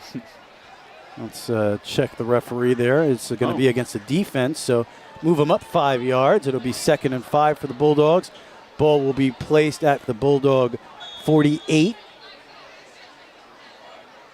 1:37 to go here in the first half. 3 wide receivers to his right, 1 to the left. Hayes in the shotgun. Fake the handoff to Mitchell. And that time, that ball is knocked down. And, yeah, that's an incomplete pass. Like they were trying to set up that screen again to the outside. But this time the Warriors were waiting for it. That'll stop the clock with 1:32 to go here in the first half. Set up a 2nd down and 5 for the Bulldogs from their own 48-yard line. So according to Mike, who texted in, thank you, Mike, the running clock will start in the 3rd quarter. Hayes looking, now rolling to his left. Still looking, tries to get rid of it, fumbles it out of bounds, and that'll be a big-time loss on the play. And the clock still runs. Down to 1:15 seconds, so we will have a running clock in the second half. 44-7 Bulldogs over Zephyrhills Christian. I don't know if I've ever seen a coach that angry up 37 points before. Coach Fish is not a happy camper right now on the sideline. 5 wide receivers, empty backfield for Hayden Hayes. Completes it to Simmons over the middle. And he's going to get close to the original line of scrimmage, a couple yards short. And it's going to be a timeout for Zephyrhills Christian Academy. They trail 44-7, 60 seconds to go in the second quarter. You're listening to and watching Flagler County High School football on the WNZF Sports Network. Did your dog chew on your eyeglasses? Really, it happens. Dogs love eyeglasses. This is Jade with iStyle Optical. With our new in-house digital lab, you'll get a pair of glasses the same day or next in most cases. iStyle Optical in the Winn-Dixie Plaza on Palm Coast Parkway. Ready for new countertops? Whether it's marble, quartz, or granite, Palm Coast Marble and Granite delivers high-quality, custom-built counters that perfectly complement your home. I'm Leo. And I'm Rachel. Call us today. Palm Coast Marble and Granite, 313-1180 or palmcoastcountertops.com. Back here at Sal Campanella Stadium, 60 seconds to go in the first half. Bulldogs lead 44-7. We'll have a running clock in the second half. It's homecoming night here at FPC High School. We'll have some of the festivities for you. At halftime, we'll hear from John Austin and his take on the first half. Kronk is on the field for offense. Oh, they're punting. So the Bulldogs will punt the ball away after that play. Looks like Hayes is back there punting. Is that Hayes? Hard to see the number from here. I think so.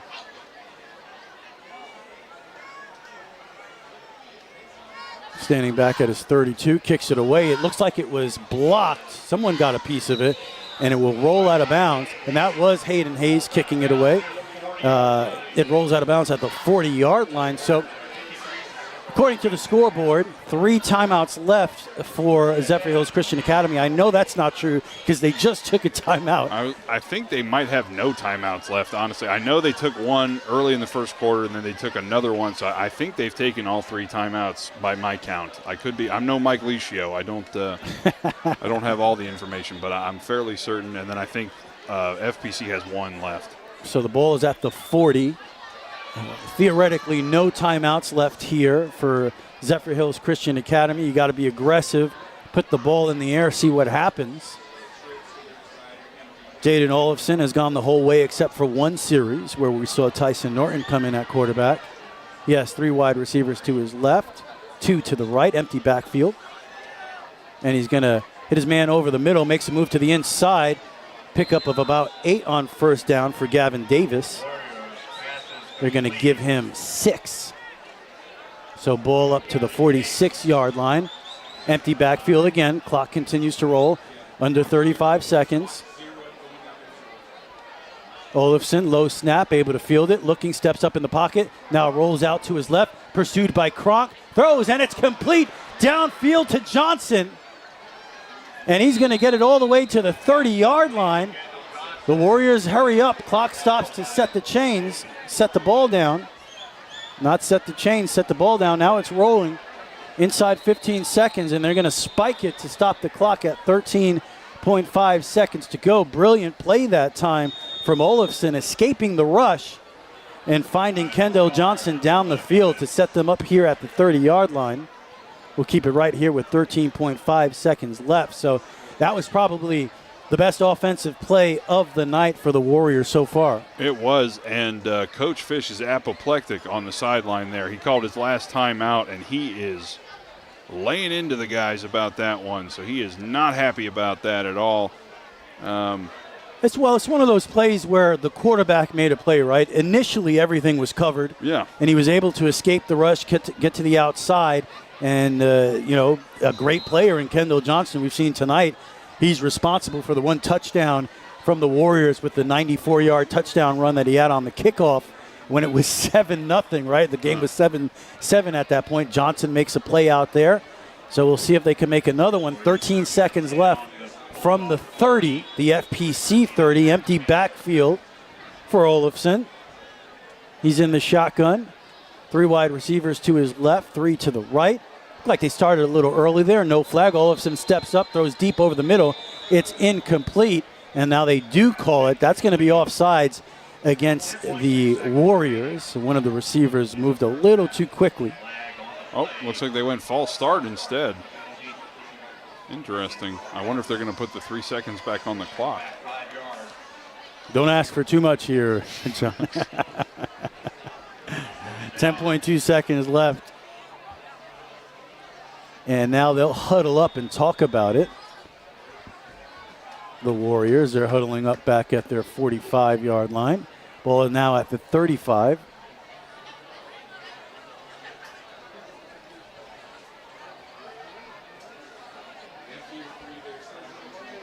Empty backfield. You really got to try to get this one toward the end zone with no timeouts left.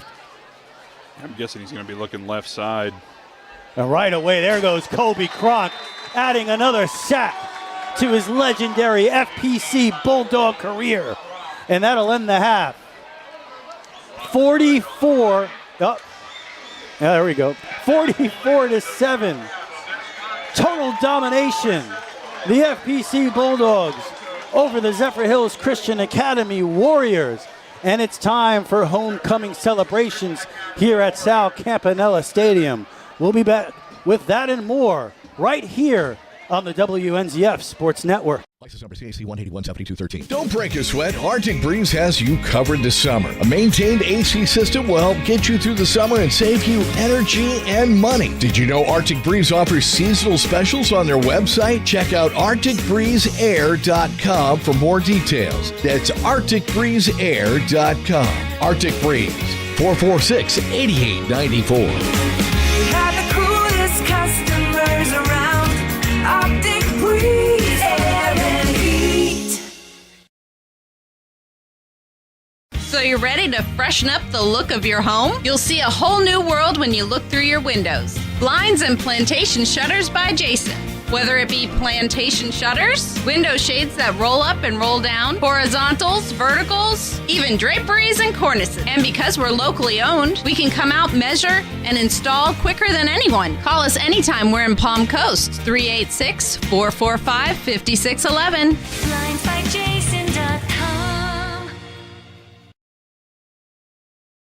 When you need cash, cash it in. Hi, this is Rich. And I'm Shelly. We pay cash for just about everything. And we buy gold. Anything of value, chances are we'll pay you cash. Oh, and if you're looking for a great deal on a diamond ring, We got a great selection of jewelry in stock. Come in and check us out. musical instruments, DVDs, video games, and more. You never know what you're going to find at Cash It In Jewelry and Pawn. We're easy to find, just 1 mile west of Belterra on 100. So come see us. Or give us a call at 263-2920. And cash it in.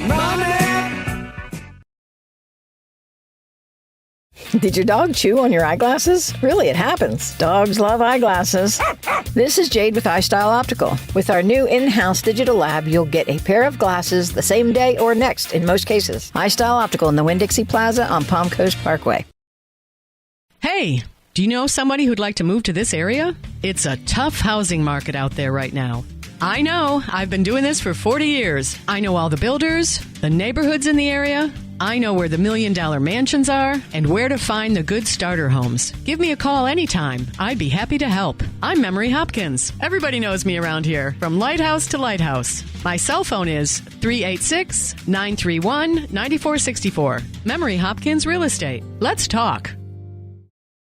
Ready for new countertops? Whether it's marble, quartz, or granite, Palm Coast Marble and Granite delivers high-quality, custom-built counters that perfectly complement your home. I'm Leo. And I'm Rachel. Call us today. Palm Coast Marble and Granite, 313-1180 or palmcoastcountertops.com. License number CAC.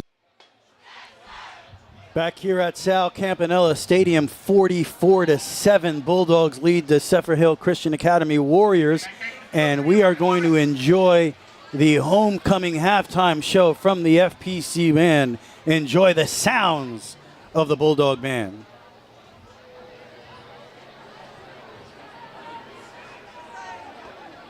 If you're listening on the radio, watch on the Flagler Radio YouTube channel, and please subscribe. We're trying to get to 1,000 subscribers.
You're listening to the FPC Bulldogs band, the homecoming night at FPC High School. Bulldogs lead this one 44-7 over Zephyrhills Christian Academy.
Boy, they sound great out there tonight. That's the FPC band here at halftime. And there's the FPC fight song as they lead this one 44-7.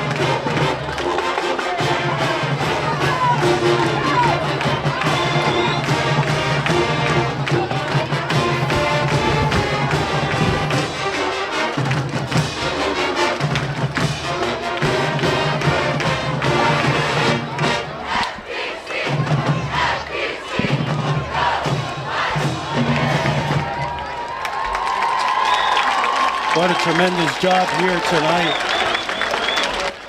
It is standing room only out there. The stands are packed. There's probably a couple thousand people just standing around. It's a very impressive crowd here tonight at Sal Campanella Stadium. That's one of the things I think people who are not here might miss. They don't understand the spectacle, the thousands of people that are here tonight to enjoy FPC football at South Campanella. It is certainly a lot more crowded than any of my high school football games, Rich. I cannot lie to you. Out there in Nebraska? Yeah, I think the marching band is about as many students as were in my entire high school. So, yeah, there's I've never seen a high school football crowd like this before firsthand. I've seen them, on TV and stuff, but never firsthand like this. Yeah, this crowd is incredible out here tonight. As you mentioned, thousands of people in the stands, and just an atmosphere and excitement here tonight for this football team that's on the verge of going 4-0 on the season. They've dominated a few games here.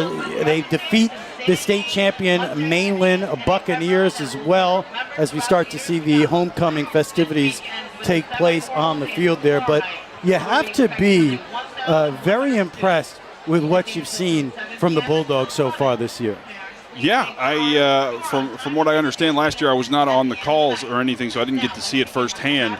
But this year has been almost a complete paradigm shift from what happened last year. They look very like they understand the game plan. They execute the game plan, even when you had the game against Mainland, where they didn't really things didn't go exactly how they wanted them to. Obviously, the offense only scoring 7 points, but the defense was shut down that night.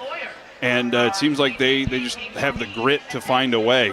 And it's been very impressive to watch. Lots of offensive weapons, which I love watching. I'm a kid that grew up watching Steve Spurrier, so I just love watching those high-flying offenses. So 44 points in the first half, that's a lot more like it.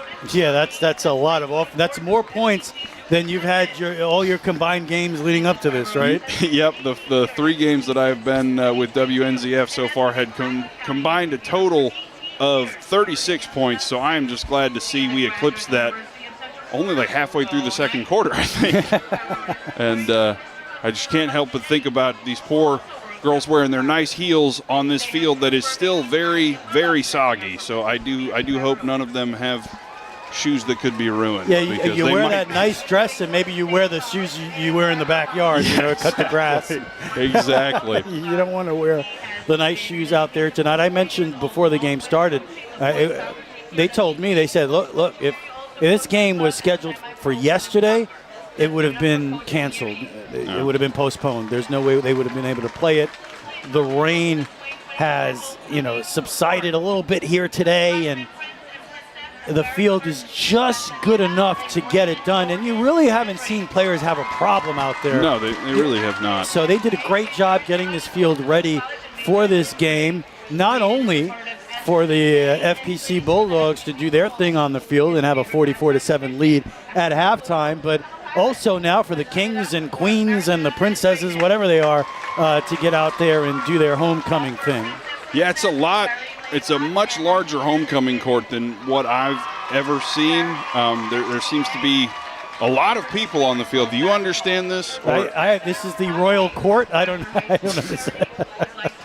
I'm not sure what's going on, but I know the families and the people involved know exactly what's going on. This is a night that these kids and these parents and grandparents and aunts and uncles will remember for the rest of their lives. And hey, we're here tonight documenting this on the WNZF Sports Network, on the Flagler Radio YouTube channel, on the radio on WNZF 94.9 FM. So you have this for the rest of your life. You want to go back and watch homecoming night when you were crowned a king or a queen, you can go on the Flagler Radio YouTube channel and watch it for years and years to come. It's a memory that will last forever now because we're here tonight, and that's why I humbly ask you to please subscribe to the Flagler Radio YouTube channel. Trying to get to 1,000 subscribers. We want to prove the power of Flagler County sports, including, of course, Flagler County High School football. And you see some players from the football team out there. Yeah, it looks like that's Tegan Paolo, the junior, getting a crown of some sort. 2 for 2 extra points tonight here so far. Having a good night, the young man is. And then I also see, I think, Nolan and Roman Caliendo maybe. And then I definitely see Colby Cronk. He's pretty easy to spot. He's just above everybody else, right? He's such a big dude. Yeah, 2 sacks there in that first half, dominating the defensive line of scrimmage. He's had a good night as well as he continues to add to his legendary FPC career with that sack total. Keeps increasing every week. Yep, you're right. That looks like those are the Caliendo brothers there. And you mentioned Nolan Caliendo had the great block on the Simmons touchdown there in the first half. You had the touchdown reception from Roman Caliendo and a couple big catches here tonight. They were running that beautiful tight end screen to Roman Caliendo tonight for some big plays. Yeah, the bubble screens I think caught ZCA off guard. I mean, it caught me off guard. I didn't know Flagler Palm Coast did that. I have not seen that play until tonight. And there goes the big guy, Colby Cronk. Looking like Thor. Yeah, he's a big star out here in Flagler County, number 34. Yep, 3-star recruit on, I think, Rivals. He's going. He's committed right now to go to NC State next season. And honestly, I can't say I'm surprised. He looks like a man amongst boys most of the time when he's lined up out there. He sure does. He's such an impressive player, and he's a good kid. We've had a chance to interview him here on WNZF on the Rich and Mike Sports Show, which, by the way, we'll have Mike on at sea. He's going to be at sea. He's on a cruise, right? I guess those are international waters. Yep. He's broadcasting from international waters. So he can say whatever he wants then. I guess so, yeah. The FCC can't track him when he's in the Bahamas. They can't do anything to him now. But, yeah, Mike will be, that's the official post-game show of these games tomorrow morning at 7:30 right here on WNZF 94.9 FM. If you're not up at 7:30, no problem. You can listen to it anytime on the Flagler Radio app. So go on and check out the Rich and Mike Sports Show. We'll talk about this game and a whole lot more. Our New York Jets look pretty good on Thursday Night Football, so maybe a little bit about that, but hard to get excited about the Jets after only 3 games. We'll see what happens. More FPC Bulldogs there participating here, homecoming night. I think this is a really nice moment. It looks like all of the homecoming court are there with their family members, and that's really nice.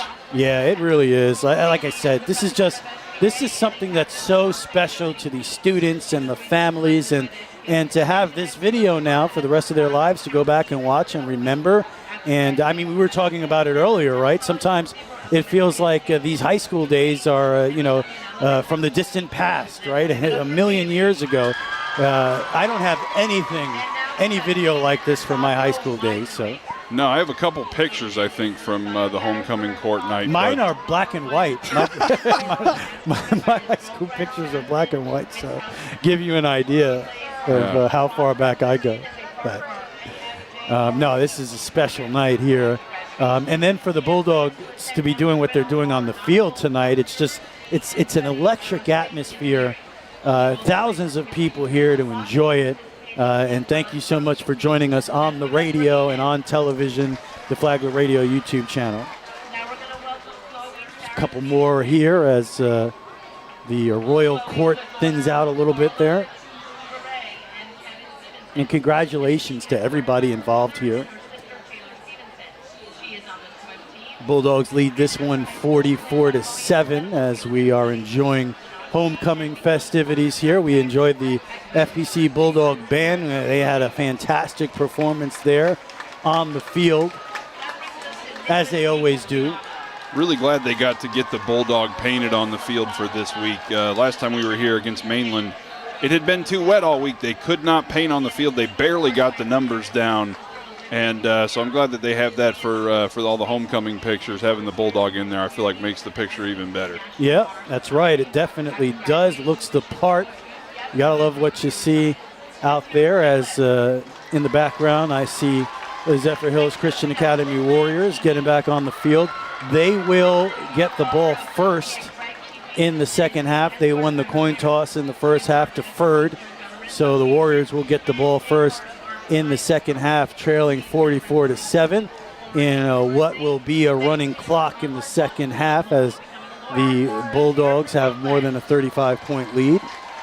My math escapes me here tonight. What is that lead now? What's 44 minus 7? I don't even want to take a shot at it, John. I believe it's 37, so we should be good to go. 37 greater than 35. on the running clock.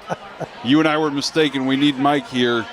He's the brains of the operation. Yeah, Mike informed us that the running clock starts in the third quarter, so that's what we'll have there. I'm not sure what the numbers are. I know coming into this game tonight, it would have helped with Mike being here as the statistician, but Marcus Mitchell came into this game 211 yards away from being the all-time rushing leader here at FPC High School.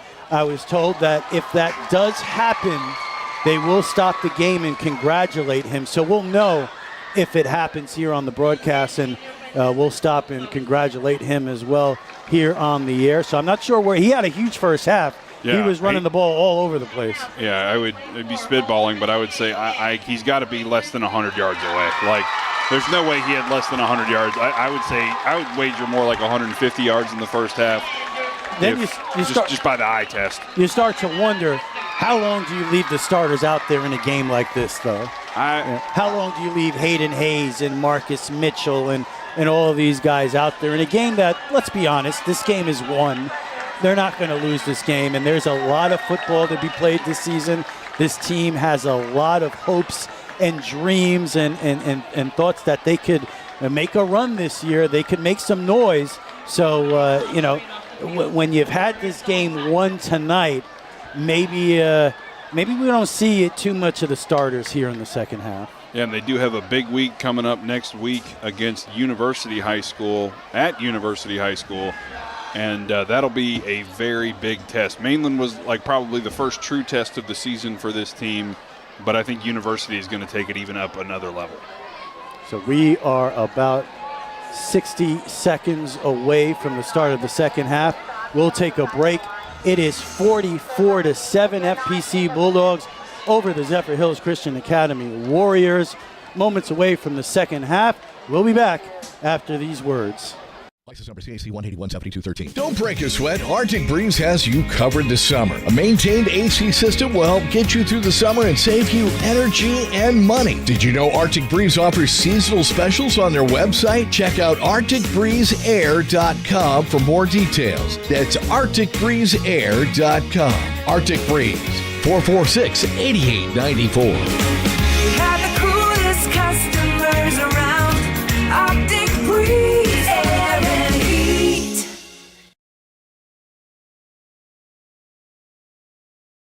So you're ready to freshen up the look of your home? You'll see a whole new world when you look through your windows. Blinds and plantation shutters by Jason. Whether it be plantation shutters, window shades that roll up and roll down, horizontals, verticals, even draperies and cornices. And because we're locally owned, we can come out, measure, and install quicker than anyone. Call us anytime we're in Palm Coast, 386-445-5611. BlindsByJason.com.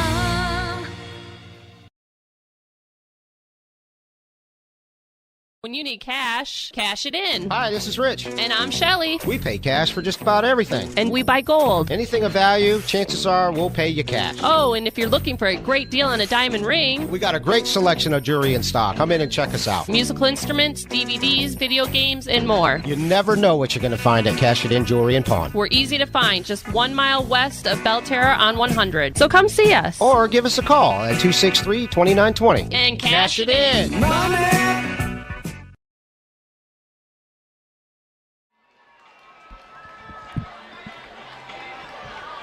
Back here at Sal Campanella Stadium, look at that. Thousands of people here at Sal Campanella Stadium as the Bulldogs lead 44-7 on homecoming night. Just look at this crowd. Look at the spectacle here in Flagler County.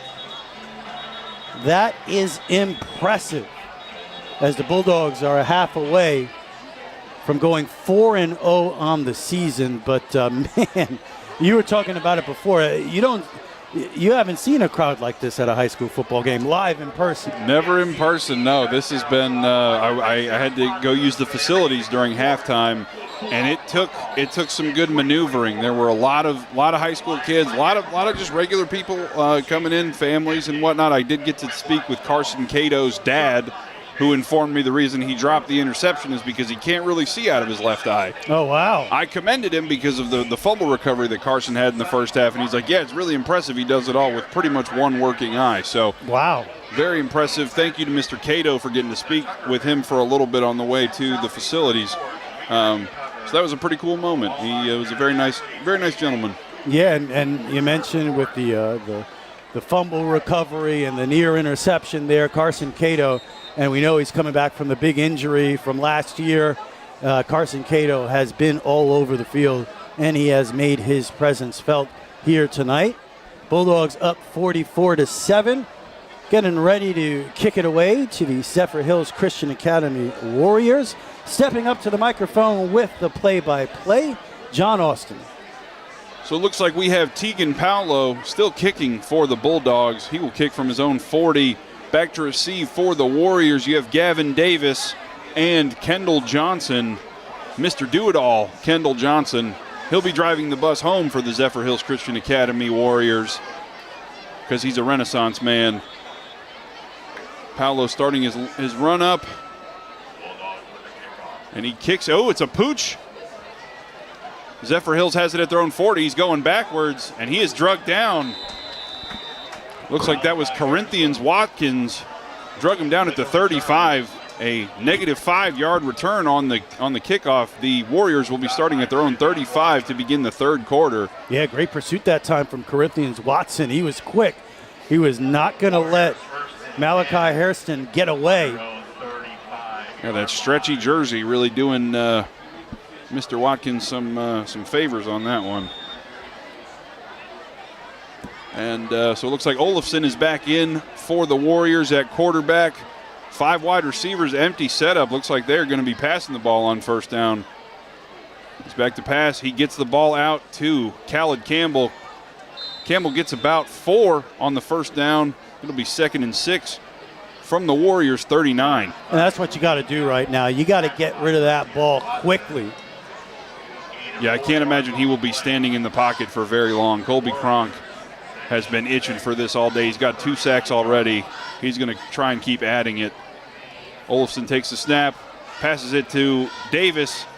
Davis has the sideline, and looks like he's going to be pushed out of bounds just past the first down. There is a penalty flag on the field, though, in the area of holding. We will see what the referees have to say about that. But, and the referees are waving the flag off. So it looks like it will be. Almost. No, they marked him out of bounds. It should be a first down, right? It should have been. It looks like the officials are a little confused where to spot the football. I'm confused as well. Now they're going to move it up. Now they're going to spot it. I was going to say, it looked to me, I mean, I'm not on that sideline, but it looked to me like he got the first down, and he did. Gavin Davis with his first down of the day. It'll be 1st and 10 for the Warriors from their own 47-yard line. Olafson empty set again. Nobody in the backfield for him. Olafson back to pass. He's looking for, that's Kendall Johnson, another catch, and he is out of bounds right around the 45-yard line of the Bulldogs. It'll be 2nd and short. Totally different approach here for the Warriors. They're right up to the line of scrimmage. They're playing with some pace, wide open, throwing the football. This time they huddle up, however. Yeah, it's and they look like they're setting up all short passes because they realize that the Bulldog defensive line is getting through almost immediately on every snap. So Olafson kind of runs out of the pocket every time like you would do in NCAA football 25. Olafson back to pass. He finds, Callie Campbell. Callie Campbell fumbles the ball, but it looks like, they're going to call it incomplete. Yeah, he never quite had control of it. So it'll be 3rd and 2 for the Warriors from the Bulldogs' 45-yard line. Yeah, I don't think he ever really made a football move with that. I think that was a good call, being incomplete. Interested to see what the Warriors choose to do here. And Tyson Norton has re-entered the game at quarterback for the Warriors. He's got an empty backfield, and he is just going to run it up the middle. And he breaks a tackle by Stacy Mitchell and gets down to the 38-yard line of the Bulldogs, and they will have a first down for the Warriors at the 38. Would you say this is already their best drive of the game so far? They got 2 first downs. They're moving it. They're looking good. I think you definitely see an adjustment from halftime to where they said, look, you got to get rid of the ball quickly. You got to make quicker decisions because you don't have much time with Colby Cronk and Stacy Mitchell and that whole dominant defensive line getting through there. Make quick decisions, get rid of the ball quick or run with it. And Olafson back in. Looks like they did break the huddle with 12 players, but nothing from the Zebras. So we continue. Olafson, empty backfield again. And Cronk gets there for his 3rd sack of the night. It didn't even look like anyone blocked him on that one. That's just the Colby Cronk effect. He gets right through. I don't think anybody can make a decision that quickly. He had no shot on that play. There was nothing Olafson could do. Cronk was on him about as soon as he got the ball. And it'll be 2nd and about 16 for the Warriors from the Bulldog 44.5-yard line. Olafson still in at quarterback. It looks like they're going to do a little bit of a 2-quarterback attack this second half. Again, empty backfield, 3 split out to the left, 2 to the right. Olafson snaps the ball almost immediately to Gavin Davis. And Corinthians Watson, what a tackle in the open field for a loss of about 4. Gavin Davis has that Olympic sprinter speed, but Corinthians Watson just closed him down and brought him down behind the line of scrimmage. It'll be 3rd and about 20 for the Warriors. What a play. Yeah, Corinthians Watson really showing that speed all the way back to the opening kickoff where he made the big tackle, and right there, just, man, you're not going to get away from him tonight. No, and you have to wonder what the Warriors are going to do with this one. Again, it's an empty backfield, 3 to the right, 2 to the left. You got Davis and Rogers-Jones on the left side. I imagine that would be where the ball is going to go from Olafson. And he has no time. But he squirts out of the pocket, and he gets about almost 14, 15 yards. So that'll bring up a 4th and manageable for the Warriors. Great job from Olafson of not going down after the first attempted tackle in the backfield. And it'll be 4th and about 5 for the Warriors at the Bulldog 35-yard line. Yeah, and what that run does now, it gives you a shot. Now you got a chance to convert here on 4th down. It was always 4-down territory if you could get it within 10 yards, and they have a very manageable 4th and about 6 here. So that was a great example as well of Olafson making a quick decision and getting out of there with the football. Yep, Olafson again. 3 to the right, 2 to the left. Olafson, empty backfield. Trying to draw the Bulldogs offside. Looks like no one is biting. Olafson back to pass. He's looking. And he has Rogers-Jones for a first down at the Bulldog 27-yard line, it looks like. Man, Rogers-Jones had no business catching that football. That was an incredible catch. Great catch, and it looks like we're going to go for a water break, and we'll take it with them. You're watching and listening to Flagler County High School football on the WNZF Sports Network. When you need cash, cash it in. Hi, this is Rich. And I'm Shelly. We pay cash for just about everything. And we buy gold. Anything of value, chances are we'll pay you cash. Oh, and if you're looking for a great deal on a diamond ring, we got a great selection of jewelry in stock. Come in and check us out. Musical instruments, DVDs, video games, and more. You never know what you're going to find at Cash It In Jewelry and Pawn. We're easy to find, just 1 mile west of Belterra on 100. So come see us. Or give us a call at 263-2920. And cash it in.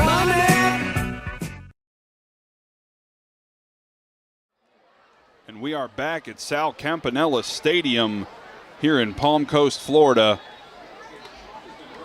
It is 1st and 10 for the Zephyrhills Christian Academy Warriors from the Bulldog 27-yard line. They have their best drive of the evening thus far. The clock is still ticking, but the Warriors look like they could be in business about digging into this 37-point lead that the Bulldogs have accrued. It's another empty backfield for Olafson. He's scanning right now, looking at the defense, seeing what he's got, and a false start on the Warriors. Looks like it's going to take them back 5 yards. Yeah, Campbell took off just a bit early that time. Unfortunate, because they were starting to build some momentum this drive, especially with that catch by Jones on the 4th and 6. Yep, you don't want your first play after converting a big 4th down to be a penalty. That's what happened, so that moves them back 5 yards. We're in a running clock situation here in the third quarter. 44-7. Bulldogs lead the Warriors. 3:34 to go in the third quarter. Yep. Olafson again in the backfield by his lonesome. 3 to the right, 2 to the left. He snaps the ball. And Kronk is almost there. And Kronk wraps him up. Looks like that'll be a split sack between Colby Kronk and Jacob Harnish, the sophomore. Great pursuit from Kronk there. And that'll bring up 2nd and about 22, it looks like. Colby Kronk with a little help from his friends. I guess that's 3.5 tonight. Yes, sir. For Colby Kronk as he continues to cause havoc in the backfield. Yep, so it'll be 2nd and about, well, it looks like 2nd and about 20 from the Bulldog 37 for the Warriors. Another empty set. Olafson in the backfield.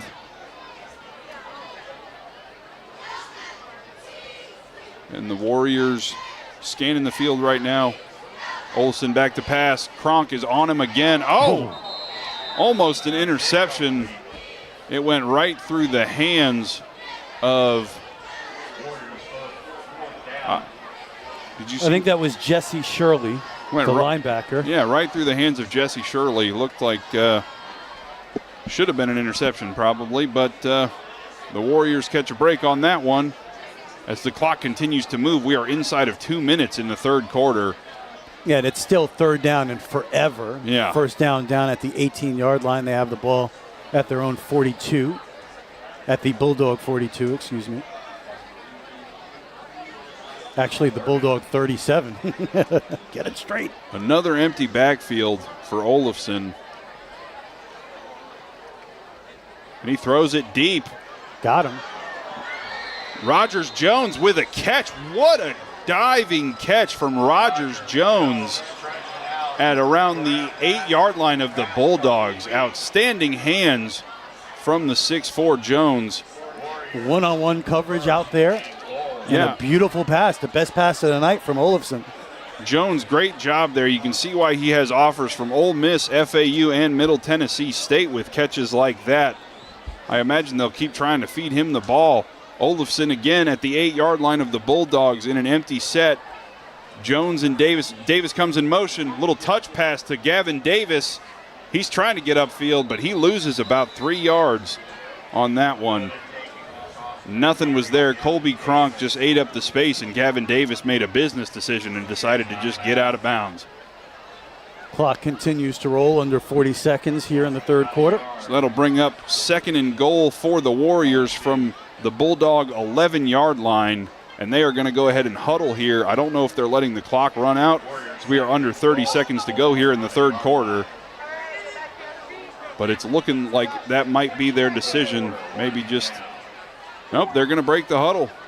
And looks like Tyson Norton is back in at quarterback for the Warriors.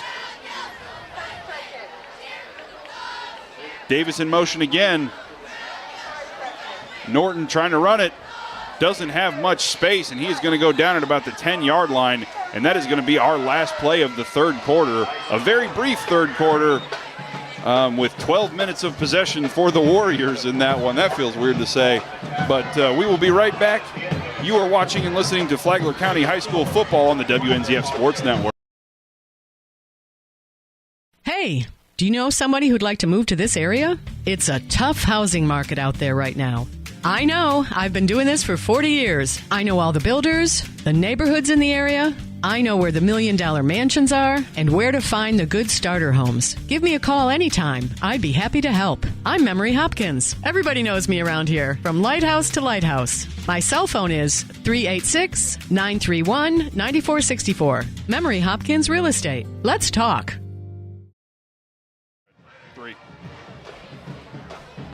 12 minutes to go in this one. Bulldogs lead 44-7 over the Zephyrhills Christian Academy Warriors here on homecoming night. Thank you so much for joining us. Rich Carroll and John Austin with you on what has been a very special night for Bulldog Nation.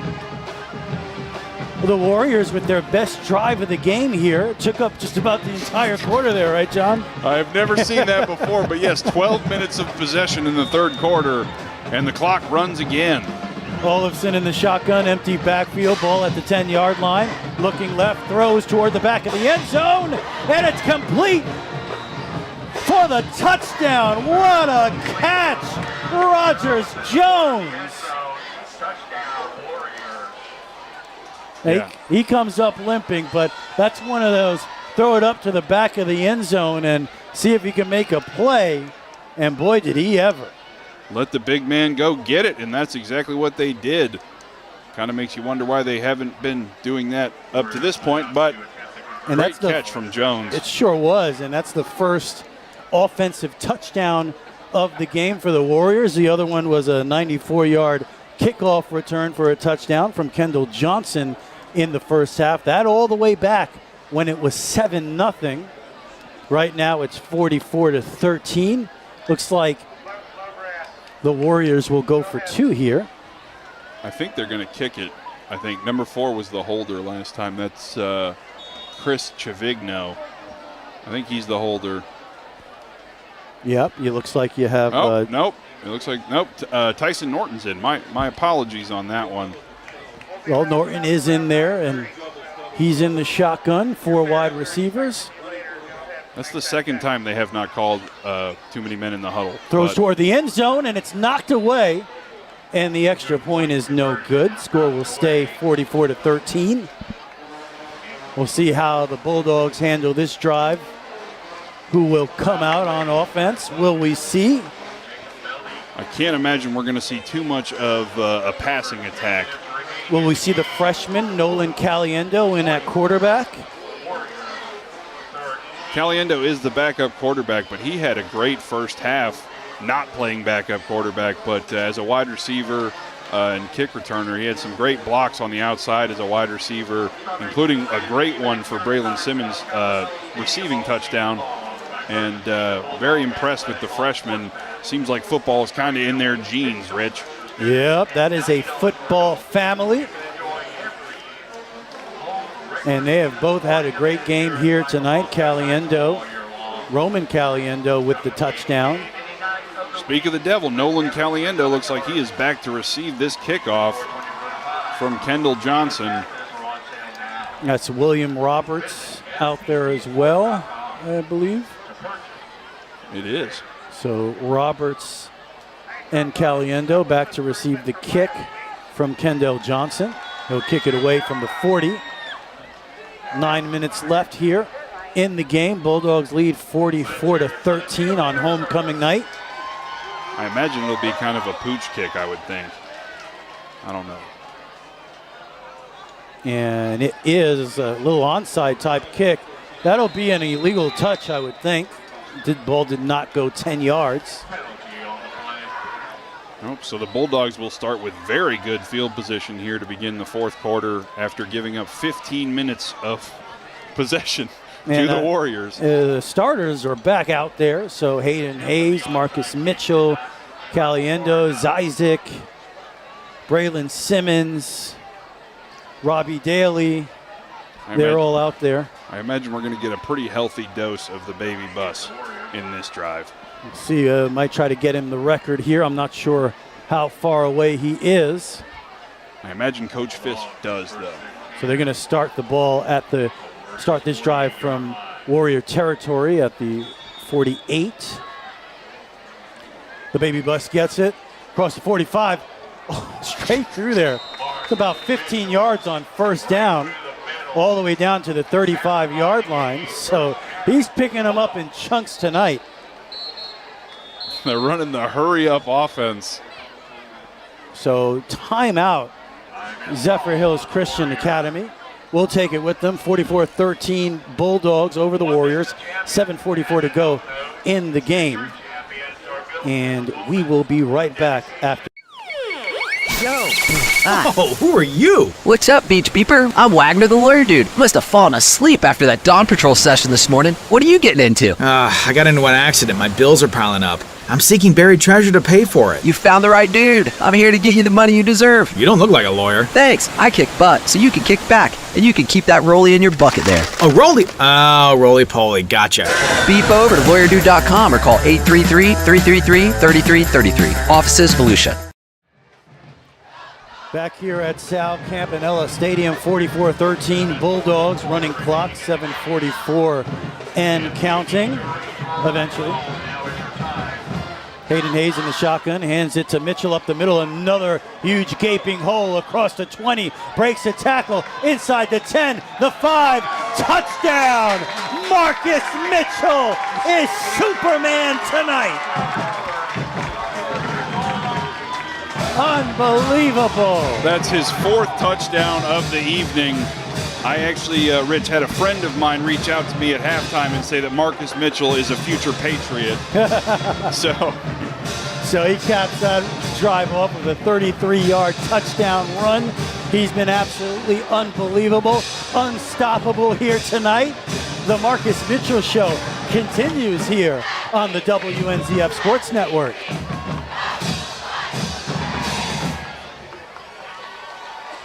That is just impressive. As I think this is the second time this year the Bulldogs hit 50.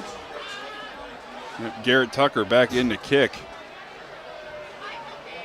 Tucker gets a shot at the extra point. Kick is on its way, and that's going to be no good. It was deflected at the line of scrimmage. So 6:45 and counting to go in this one. Bulldogs lead 50-13. It's been that kind of night, John. The stars are out tonight for the Bulldogs. It has been. Marcus Mitchell, take a bow, son. What a great game. Also, hats off to the offensive line. He has had a lot. Oh, it looks like Marcus Mitchell might have just broken the Flagler Palm Coast career rushing yards record. They are recognizing him on the sideline right now. Unbelievable. The great legendary career of Marcus Mitchell. He is now the all-time leading rusher in FPC Bulldog history. Congratulations, Marcus Mitchell. Take a bow.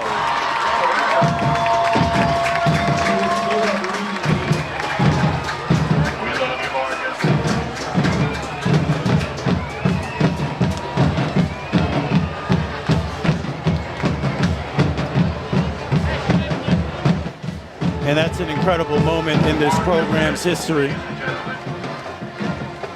Marcus Mitchell, now the all-time leading FPC Bulldog rushing leader. I am very excited to see where this team goes. You got Kronk, an all-timer for Flagler Palm Coast, and then another one on the other side of the ball, Marcus Mitchell.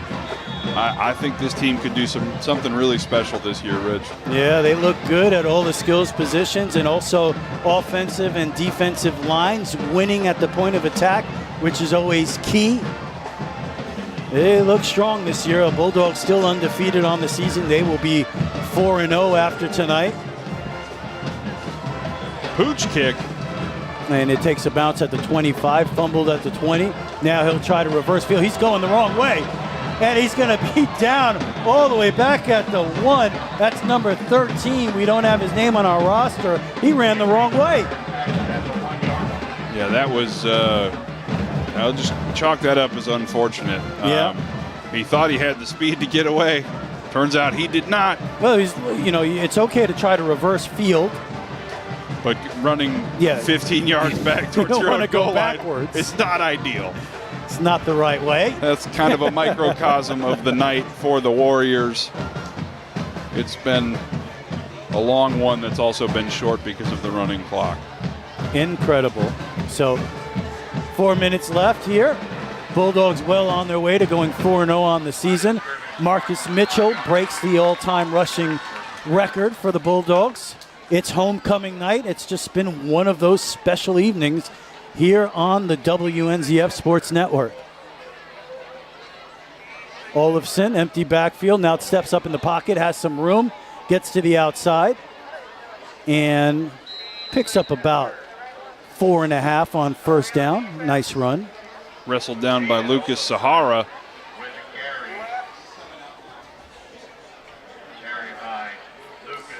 So you see Kronk coming to the sideline. Signs of a victory.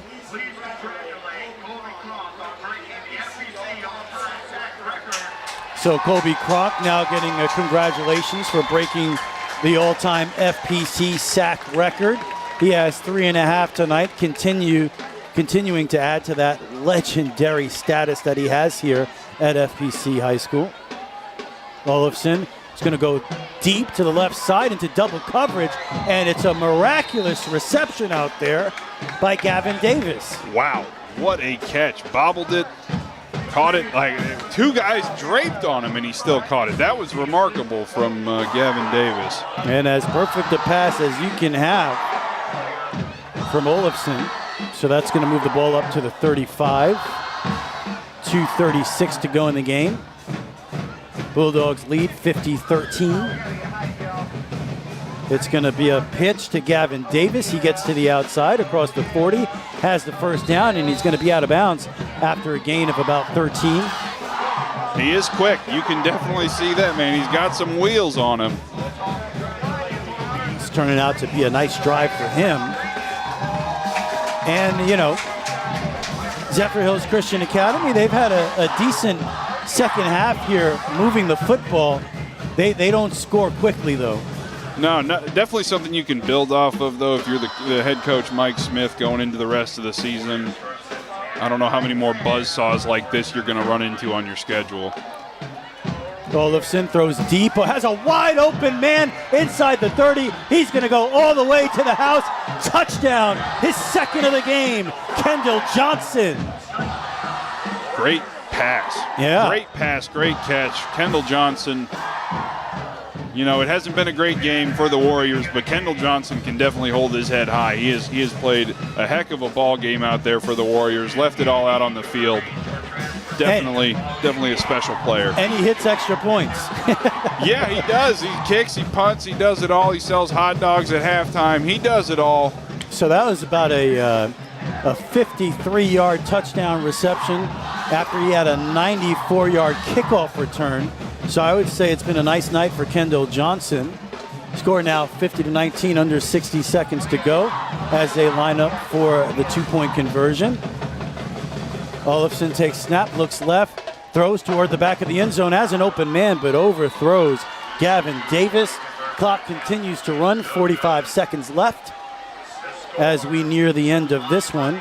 I don't think that the Bulldogs are going to have to run another play. I imagine after the kickoff, that'll probably be about all she wrote.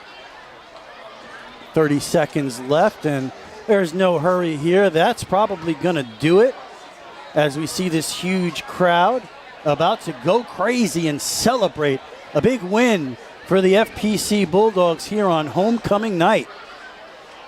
Yeah, these are the kind of homecoming nights. This is what you want. This is getting beaten on homecoming, not fun, but coming out, running clock second half, that's what you want.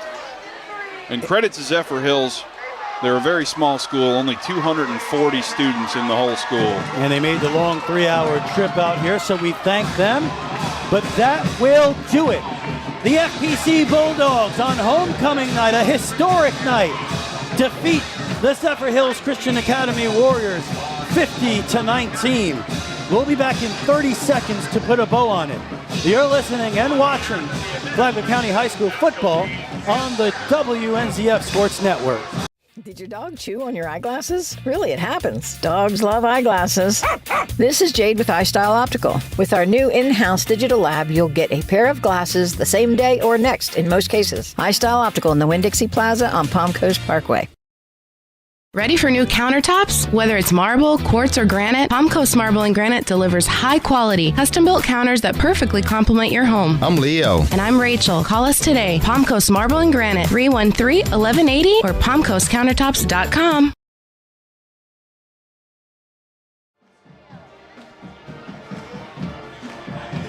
And we are back at Sal Campanella Stadium, where the Bulldogs have triumphed over the Zephyrhills Christian Academy Warriors 50-19 on their homecoming night, just the way you drew it up if you're an FPC fan or student.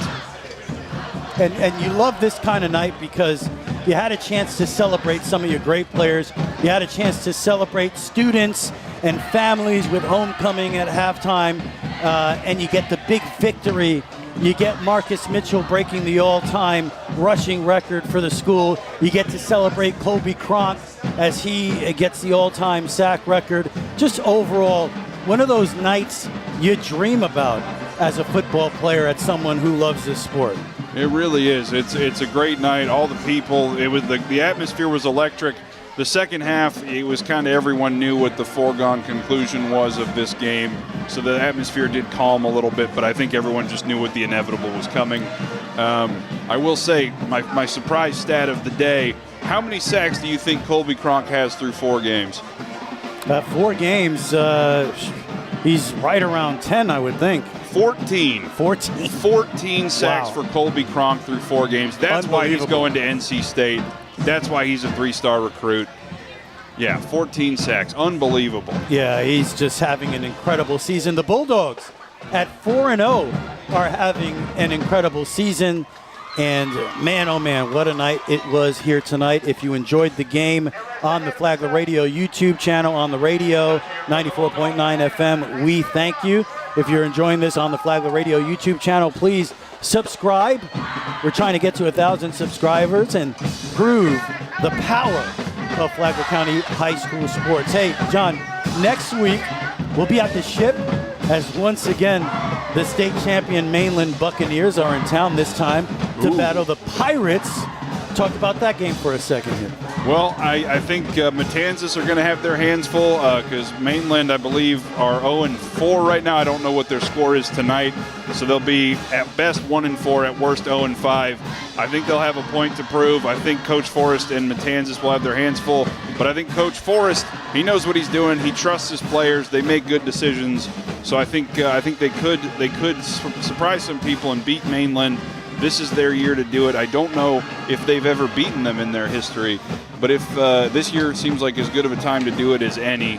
And I'm very excited to be back at the Ship next week. Their parking situation is a bit better than over here at Sal Campanella, but they're both great football stadiums, great football cultures at both schools. And very excited to be there at the Ship next week. Yeah, we're excited to be there. One of the things you love about that type of game is that you have the shot at the big upset. And if we were to witness the Matanzas Pirates at home defeat the state champion Mainland Buccaneers, and the Buccaneers go 0-2 in Flagler County, or Football County, as Mike Licio likes to call it, that would be a sight to behold.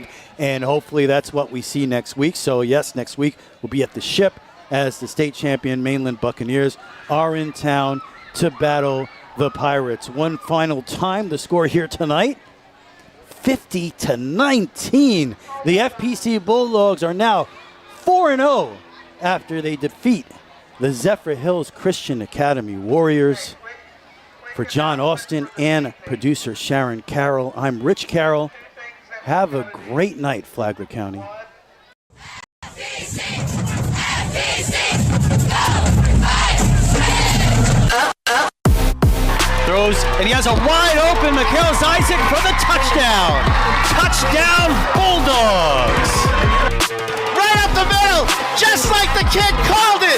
Marcus Mitchell, 38 yards. Flagler County, football county, touchdown time.